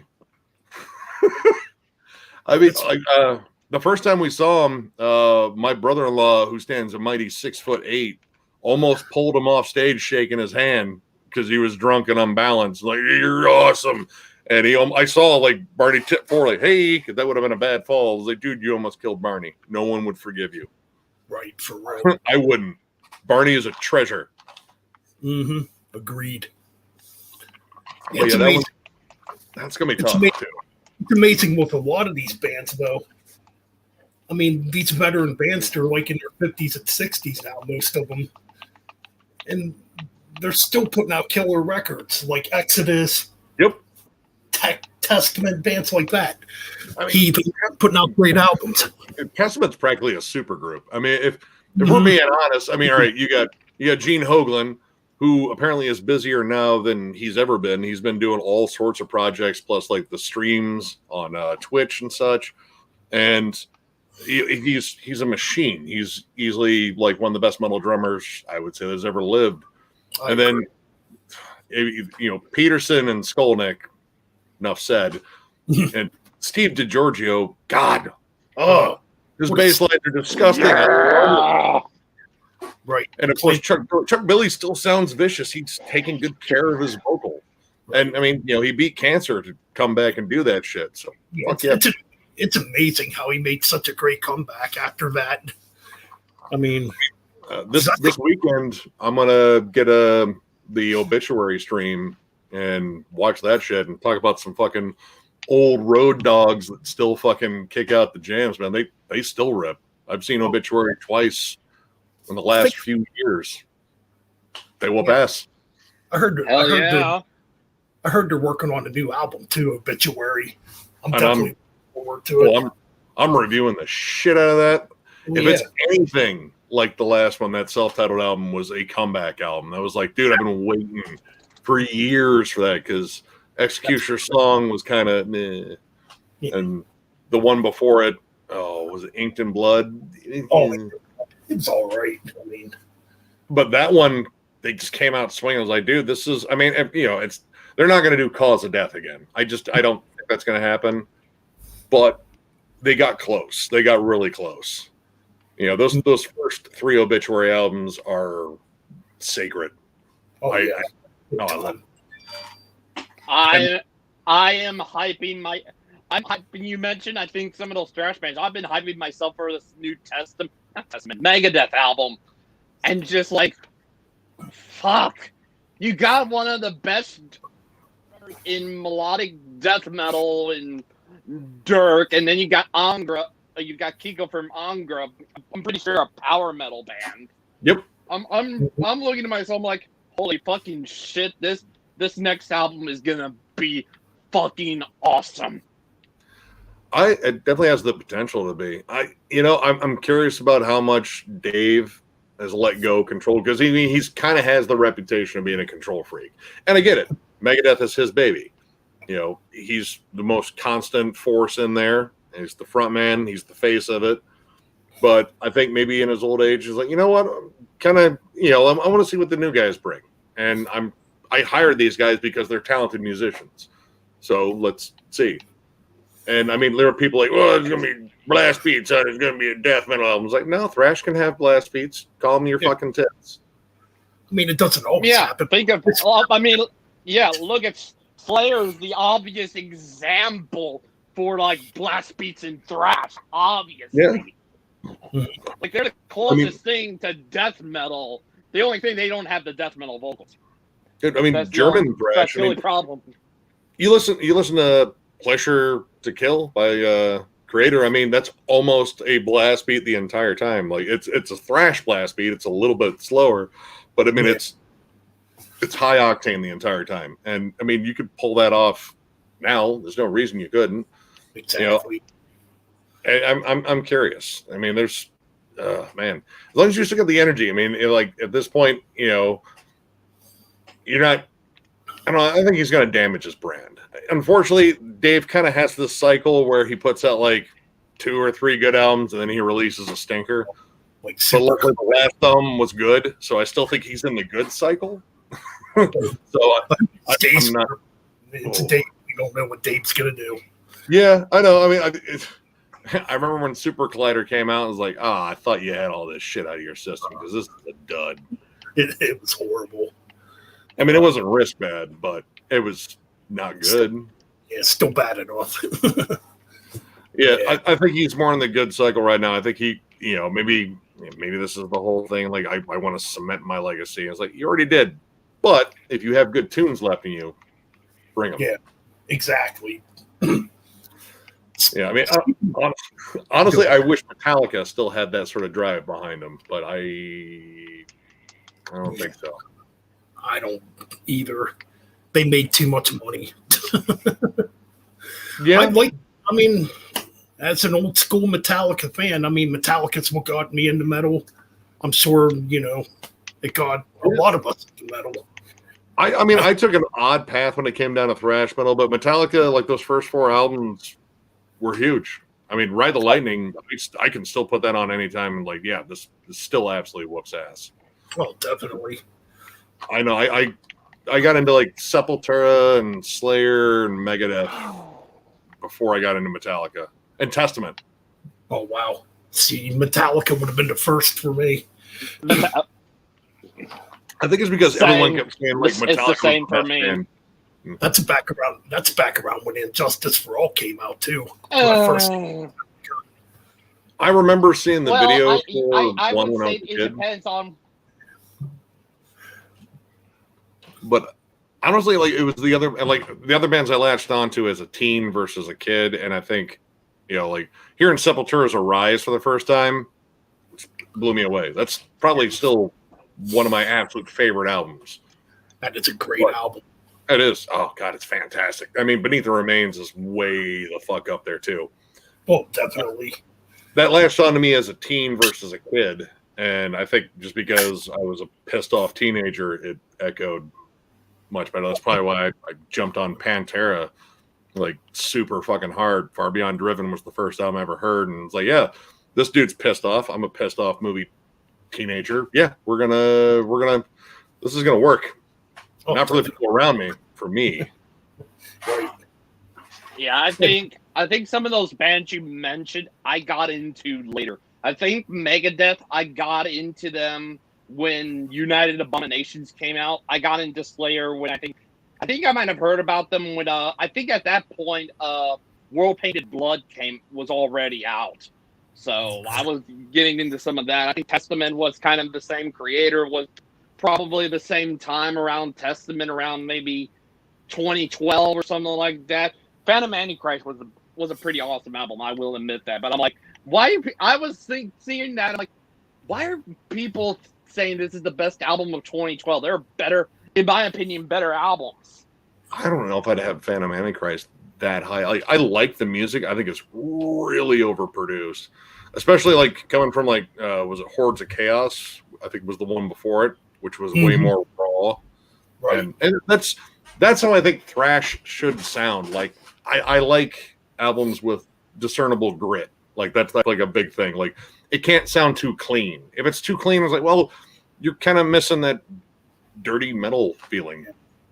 Yeah, missing that rawness and that energy. You dipping out? All right, peace. Be safe. But yeah, I'm pretty much the same way. I don't really care for overly clean production on thrash albums. It's got some balls and grit to it. I mean, and that's kind of the thing. I mean, with most bands, I'll give tech death maybe more leeway there, just because technical music, you kind of want it to be a little bit more polished. You want it to be a little bit more clear, so you can hear all the individual. I would think melodic and maybe progressive metal genres can kind of be in that same boat. Progressive. See, I've heard Just Erase, In Flames, Just Erase. It still sounds very raw, but it's still well produced. The mix is still really good. Same thing with what's the Lunar Strain, the one before it. Again, very raw sounding, but you can still make out all the melodies and such. Right. It's one where you're doing all the Beatles.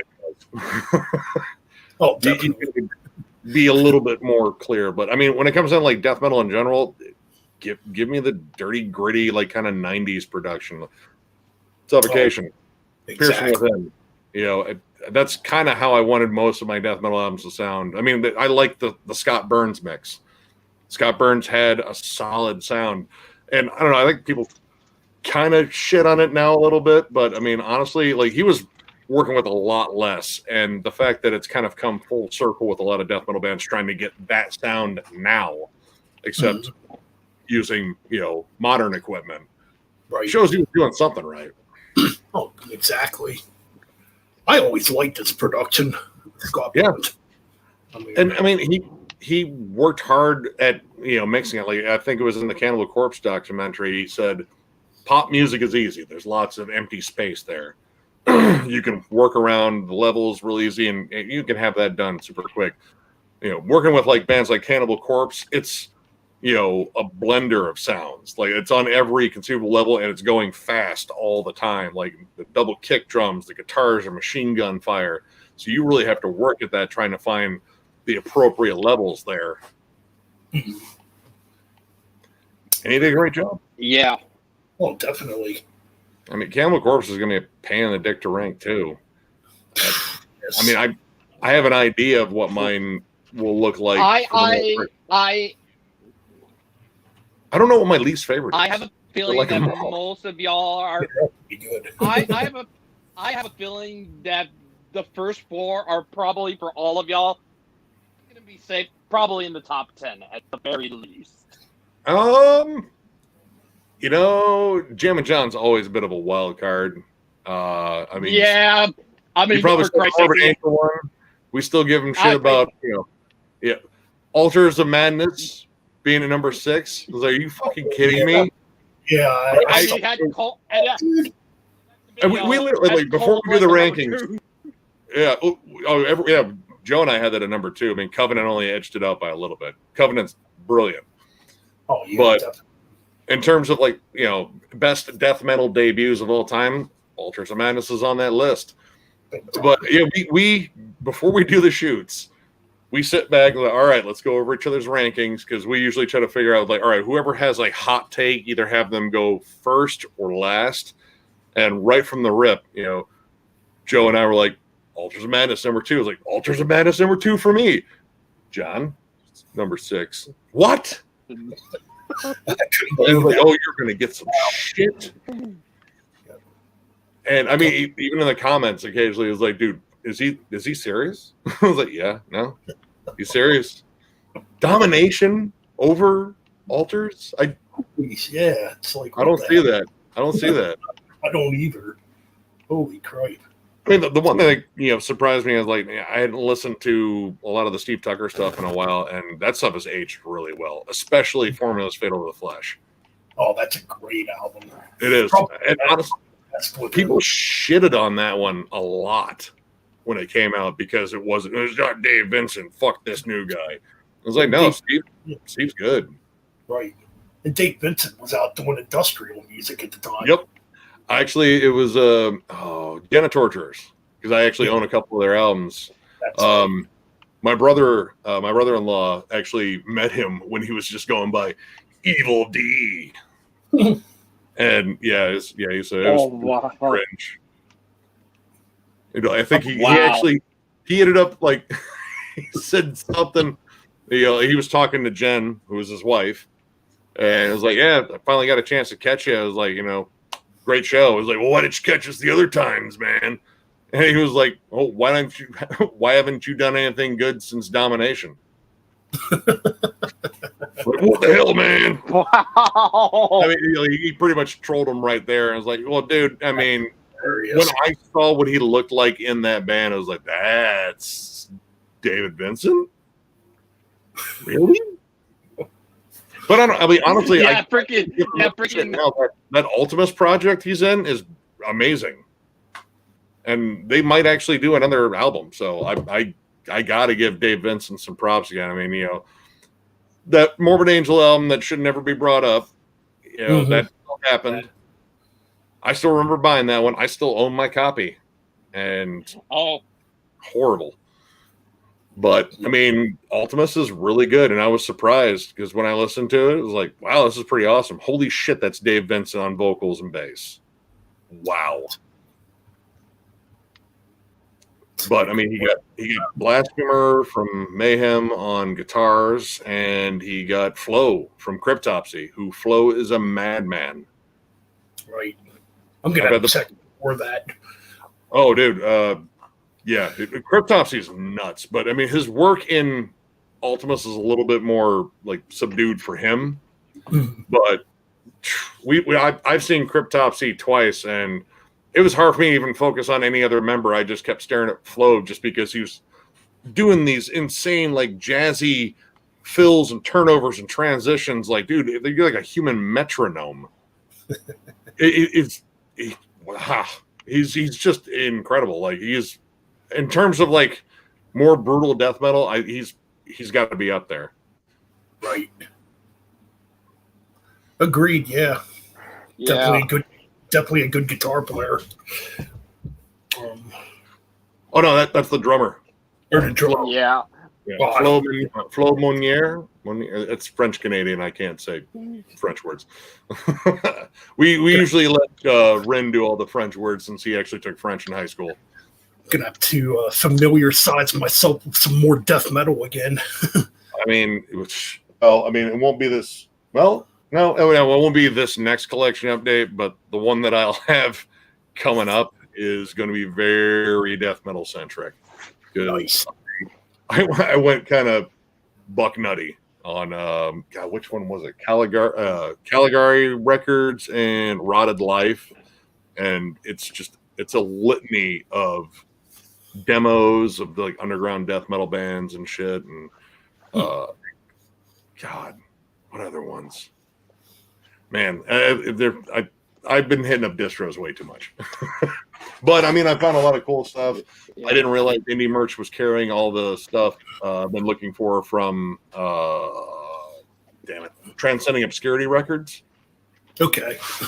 It's based out of, I believe that label is based out of Mumbai or somewhere in India. I think it's Mumbai. But unfortunately, like, ordering stuff from there, the shipping's ridiculous. And of course, it takes forever to get there because coming from India. Luckily, there are distros in the U.S. that are carrying their titles, and I found a fair amount of them. And yes, and then I, of course, found a bunch of other shit that I was missing, so I ordered it. Yeah, I know. If I want like really underground stuff, I usually order from Hell's Headbanger.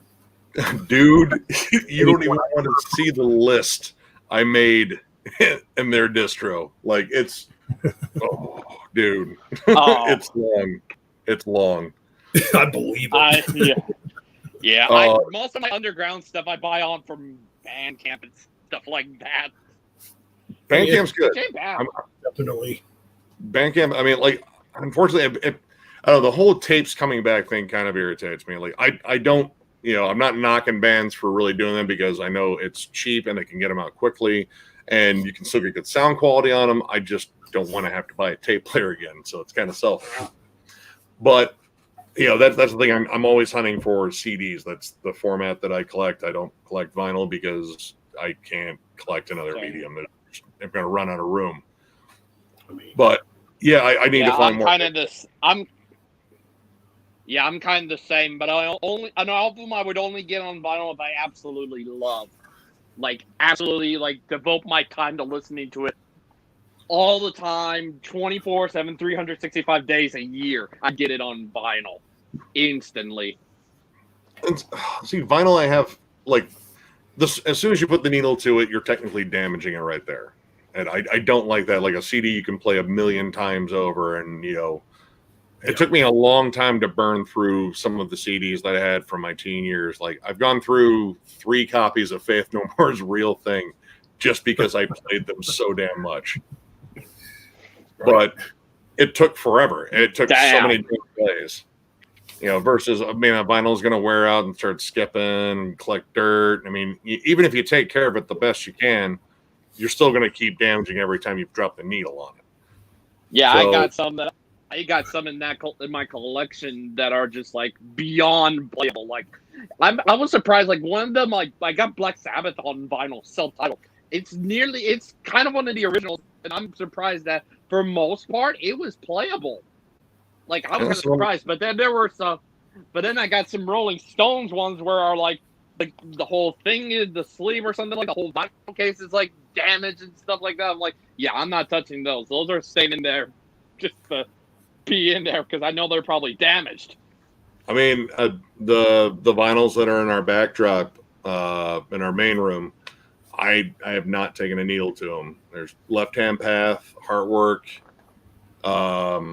Niles, Nefrika, the Catacombs of Nefrika, and there's another one in there I can't think of right now. Oh, Carcass, Heartwork. Yeah, I haven't taken a needle to any of those. They just pretty much like, well, someone got them for me. It's like, well, it's a nice collector's piece. I'm like, oh no, agreed. All those albums I fucking love. Yep. But I'm not going to get a record player or anything like that because I don't want to start collecting vinyl too. That's too much. I mean, yes, I buy them here and there, but I still only buy CDs. Like CDs is still my favorite format. It's easier to deal with, and plus you can play them in your vehicle. Yep. I mean, these days, I just kind of line my phone up with a jack, and I have almost everything I want on here. I'm still putting on stuff. I just dumped a whole bunch of music on here. Oh God, that new Beast album is going to get played to death. I'm going to love it. But yeah, that's pretty much it. I just get the CDs and I rip them, and then I put them away, and they stay nice and safe. And that way I can keep the music on my phone without bringing the CDs out and having to, because I had a lot of CDs get damaged and shit like that because I kept them in the car and they were rolling around. Something fell on them, cracked the case. Now they stay safe, but I got to get more shelves because I'm running out of space again. I'm starting to run out of space too. I got all my CDs over here on the side. Oh, what you see in the room behind you for me is only one room. There's a whole other room. Jesus, that's gonna be a few thousand CDs. Oh right wow, that big. You want to know the number?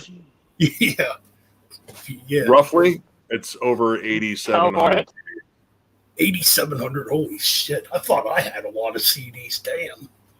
Yeah, we did a stream with he was actually like a fan of the channel.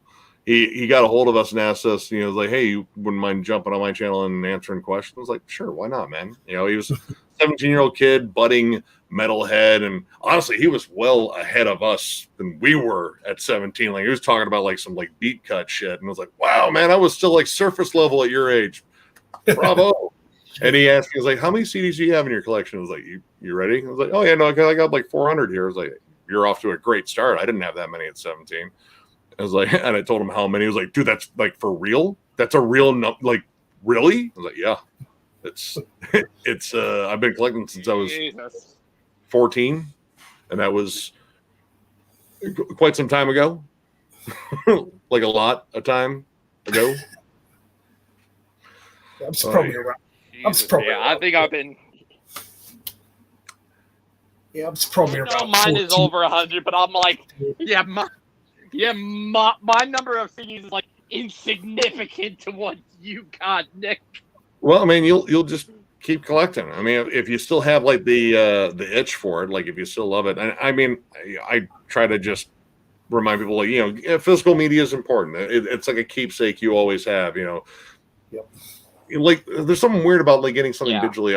I don't feel like I actually own it. I feel like the computer owns it. I just feel like I own it. Here's the thing. Yeah, here's the thing about that. Sometimes I'll listen to an album digitally first. If I love it enough, I'll get it on CD, and then it goes, like it's to vinyl. Like if I absolutely love it to death. But usually I start digital, and if I love it enough, I'll get it on CD. I'll check things out on YouTube. Like that's where I'll do the sampling. Same. And if I like it, I get it. That's pretty much it. But since we've subbed a lot of channels, like I follow virtually any metal label out there these days. $20 spin, Nuclear Blast, Century Media. Oh God, I mean, Relapse, of course. And honestly, that's helped a lot. Like, I was looking for any edge we could get in terms of like finding out what's coming out and shit like that. And that's helped. So I mean, this weekend when we got, I want to say there's maybe 4 we're doing. I mean, I definitely want to do Memoriam just because I'm a bolt thrower nut. Oh yeah. And I was watching an interview with Carl Willits, and that dude is still just a wild, surly old dude. And I mean, he brought up some interesting themes about the album too, like how like the first 3 were about death, and this one's more about like hope, but still striving forward and such. And it's like, well, I mean, most of the stuff is very war themed. It's battle, and Memoriam was different because it kind of started off as like a tribute to Martin Kearns, their drummer that passed. And, this was going to be like the continuation of it. And listening to him talk, like, this is kind of like a turn of a new chapter, and we're kind of bringing in some new ideas and such. And, I'm curious because, they got a new drummer now. I guess, was it Whale, Frank Whale, he was the original drummer of Bolt Thrower, was the drummer of Memoriam. I believe he just recently left, so they have a new drummer. And so, he does some different stuff, and he adds a lot to it. So I'm very curious for that. And then Genghis Khan, because they're weird, and this is their first album in like a decade. It's been a while, yeah. They were a big signing for Relapse. I remember when because they were an underground obscure band. They were on a label called Crucial Blast. I picked up their original albums just because it was weird and different, and it was like electronic grindcore with these really weird synth spots. It was only 2 dudes and a drum machine, and they would just do this nut stuff. Well, they started kind of progressing their sound, and then they did their full length on Relapse called Board Up the House, which was awesome. Loads of rave reviews, and then they just broke up. And now they're back. Only 1 returning original member, but now they have a real drummer. So I'm curious about what they do all with that. And then we'll probably do Liquid Tension Experiment and Tomahawk because I love Mike Patton. Mike Patton can pretty much do no wrong vocally in my mind. Oh man, that Mr. Bungle, holy crap, dude! Oh man, I'm so glad I didn't get any speeding tickets listening to that because, dude, I mean, it was foot on the gas, dude. That's what it is. Yeah, I cannot believe how fast Scott was playing on that. Like, his picking hand is just nuts. He hadn't played that fast probably since Among the Living. Dude, he actually even said in interviews, like, dude, I haven't played this fast since I was in my 20s. I'm being completely honest. Like, that was a word. He's 56 now. Yeah. And Mike pretty much says, like, we're going nuts on this one. We're going unbelievably crazy. I'm sure Dave Lombardo was like, yeah, this is the usual speed I play at. So yeah, right. We're good. But that was the sleep. Yeah, I saw an interview with Scott Ian a while back, and he was saying he had a hard time learning this stuff at first. I think it's that the song Sudden Death had 96 riff changes. Yeah. It's like, dude, it took a lot to memorize that. And he actually, I think he called Buzzo. Yeah. Melvins, and say, all right, you write these long, weird, intricate songs. I'm usually not that guy. Help me with any tricks you can give me to, like, help me remember this stuff. And it's like, you just kind of break it down in sections, and that's you work on that section until you get it right, and then you work on the transition in the next one. And I mean, it helped. Sudden Death is such a ripper of a song. That might be my favorite on that album, and that closes the show. Right. It's fast. There's just rips everywhere. Yeah. Rin was full board, just nuts for that album before it even came out, and was like, "Do we have to review this?" Like, dude, there was no question I was going to review this. And he had a ball with that one. He's a giant Mike Patton, and that's probably his favorite singer. So, and he's the singer out of the bunch too, and he's really good. But yeah, it's like, yeah, Mike Patton can literally do almost anything with his voice, and I've never heard him shriek like that. Like, Jesus, I haven't either. He's so. I mean, I'm curious what all he's going to do with it. Yeah. Oh, I loved it. It was the thrash album I didn't think was coming, like, ever. I wasn't in a million years. expecting either, to be honest. Honestly, I didn't even expect like another Mr. Bungle record, even if it was just standard Bungle. Like, I thought they were done after California. Mm-hmm. But yeah, I'm curious what Tomahawk's going to sound like, because they're kind of odd. Like, I mean, I'll even probably preface this review with kind of the same way we prefaced the Foo Fighters one. Like, listen, it's maybe not metal. Same thing with like the Melvins. Like, are they not? Tomahawk's kind of in that category. They're heavy, but it's like a different kind of heavy, like Helmet heavy, which, I mean, I think they have John Stainer in there from Helmet. Mm-hmm.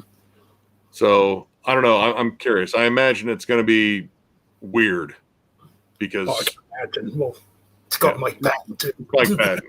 So it's going to be strange. Oh yeah. Yeah, I got that Bungle album too. I got the Bungle album right at the end of 2020. If I could redo my list, I think that album would be my number one now. I mean, honestly, like when I listened to it, like I just had a feeling like, dude, this is probably gonna be my number one album.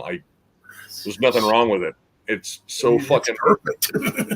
Full tilt boogie, fast as hell, and just insane. And done by some fucking solid veterans. Dude, I didn't know Trey could shred. Trey Spruance shredded his ass off on that album. He did, yeah. It's amazing, yeah. But I mean, like I said, so far this year, there's been some solid releases. Nervosa, Frozen Soul, Beast or Beast, or however the hell you fucking say that. The new Enforced. Oh yeah, that's a core album. There's some flat out killer stuff. I mean, hell, that new Melvins is really growing on me too, and I just appreciate the fact that they sound Melvinsy again. Right. Yeah, that's a band I haven't really listened to much of probably since the 90s. Yeah, when I was in high school, I've been aware of that band. I've been aware of that band, but I'm probably the only one between the three of us that's never listened to a Melvin song or album. Listen to Stoner Witch. Stoner Witch is awesome. It's a good or Houdini, of course. Or if you're feeling really adventurous, gluey porch treatments. Or oh fuck, why can't I think of it? Oh, Bullhead.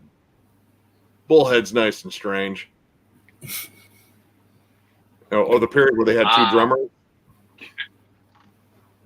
I'm aware they have how many albums? They have a lot, I believe.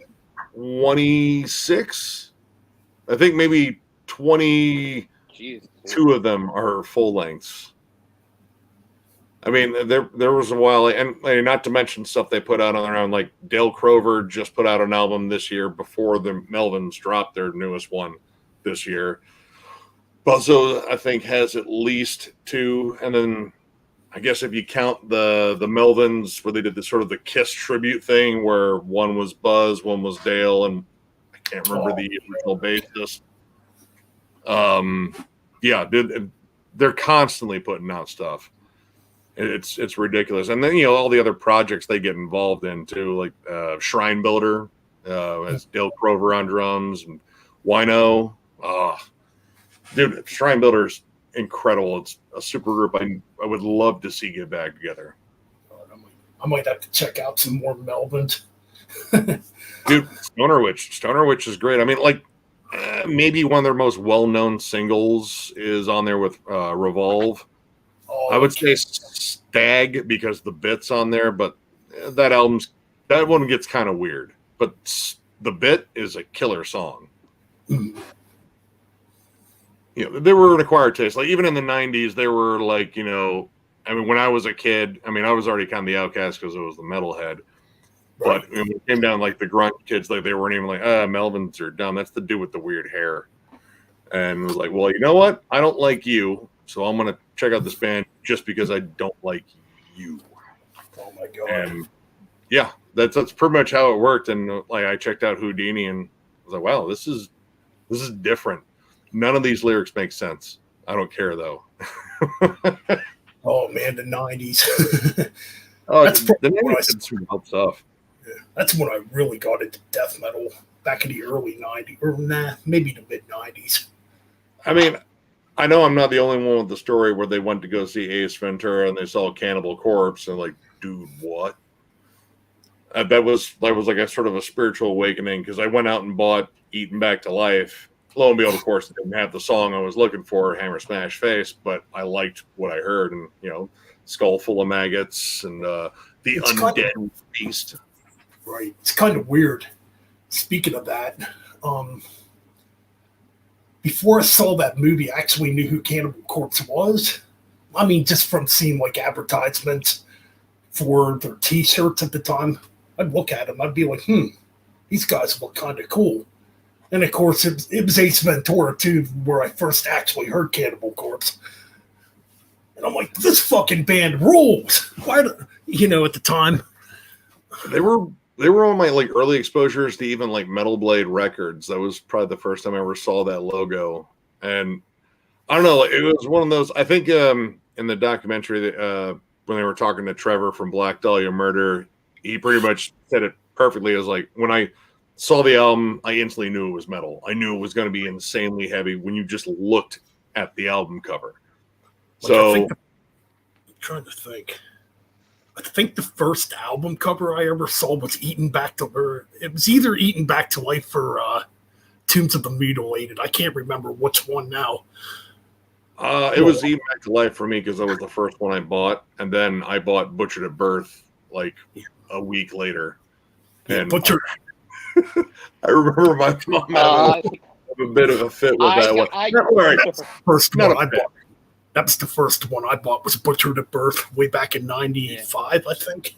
It was a long time. My mom went through my CDs and she was looking at the cover for Eaten Back to Life. I was like, oh, come on, this is gross. What is, and then she saw Butchered at Birth, like, oh, really? Babies on meat hooks? What the hell? I was like, oh, the music's cool.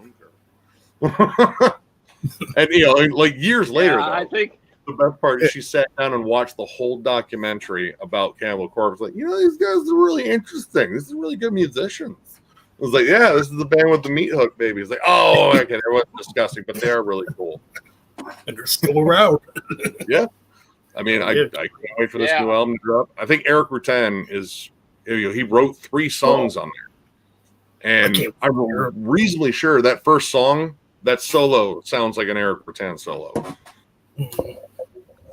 I can't wait to hear it all. I'm definitely looking forward to it. I mean, I want to review it, and I wanted to do better than our fucking 6 Feet Under review, but that one seems like it's still like it's almost at 10,000 views. I'm still shocked at that, and we still get the occasional person like, you guys are fucking dicks. 6 Feet Under rules. Like, in what universe? I think that's my most viewed video. It's my video I did on the first track they released off that album. So what y'all tell? So what? Zodiac. So what y'all telling me is that. What y'all are saying is I gotta post something about 6 Feet Under, and I'm guaranteed to get views. Zodiac. Oh, look, it's about a killer guy. Scary. Jesus. And all the other all the musicians on 6 Feet Under, besides Chris, are talented as fuck. Oh yeah, dude. Jack I'm just like, and it just the other makes me think like Ryan. It's like he had Jack Owen, and then the other guitarist played in Cannabis Corpse. Oh, and yeah. Then he had Lord Marco on drums, who is a beast of a tech death drummer, and the bassist played in Brain Drill, which that's insanely techy stuff, and prog bands too. We technical, yeah. Like, pretty much, I think they all had a meeting. Like, all right, we're really going to play down on this one. Like, we don't have to do really anything. Marco, you can tie an arm behind your back and play these drum beats. Like, okay. Pretty much. Dude, I mean, when I heard that first noise on the rotting, I was out back on my patio, and Noonan was already giggling. John, it was like, dude, you got to hear this. And then when I heard that noise, I literally laughed so hard I almost fell over, and I started getting the little dealy bobs in the corner of your eyes, like lost that much oxygen.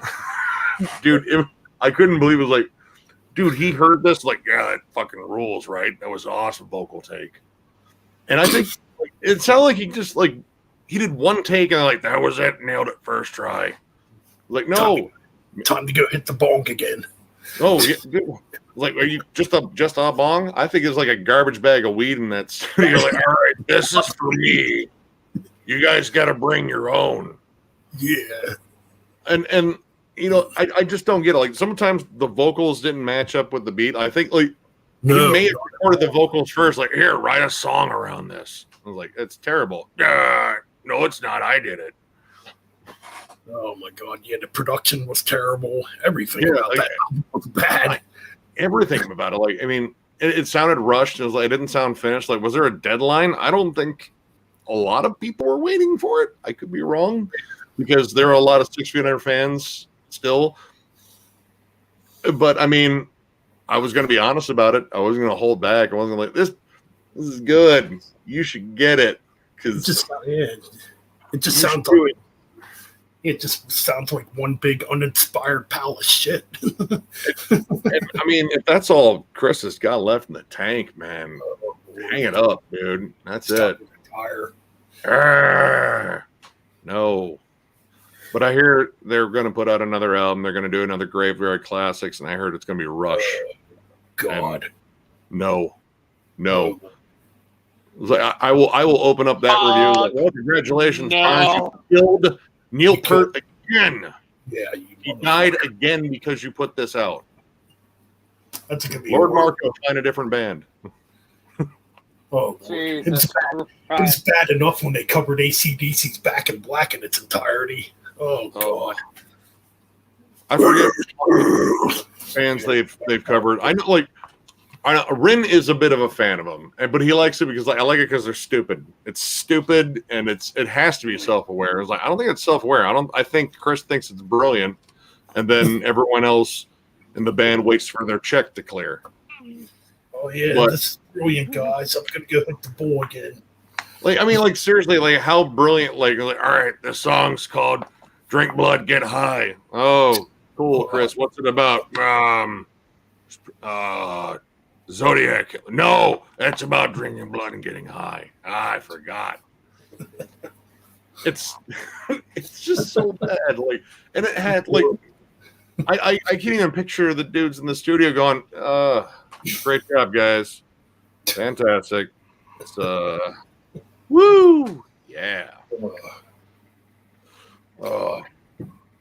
Well, hey, I'm actually going to jump off here because I got to edit a video and possibly shoot another one because I want to get. I think I'm going to cut the stream anyways. Well, thanks for having me, man. It's fun talking. Man. Thanks for dropping by, dude. Oh, no problem, man. Yep. So, yep.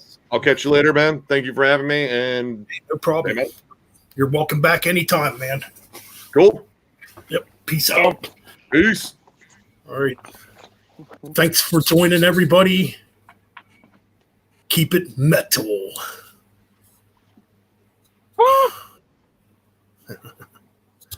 Shit, we got to end.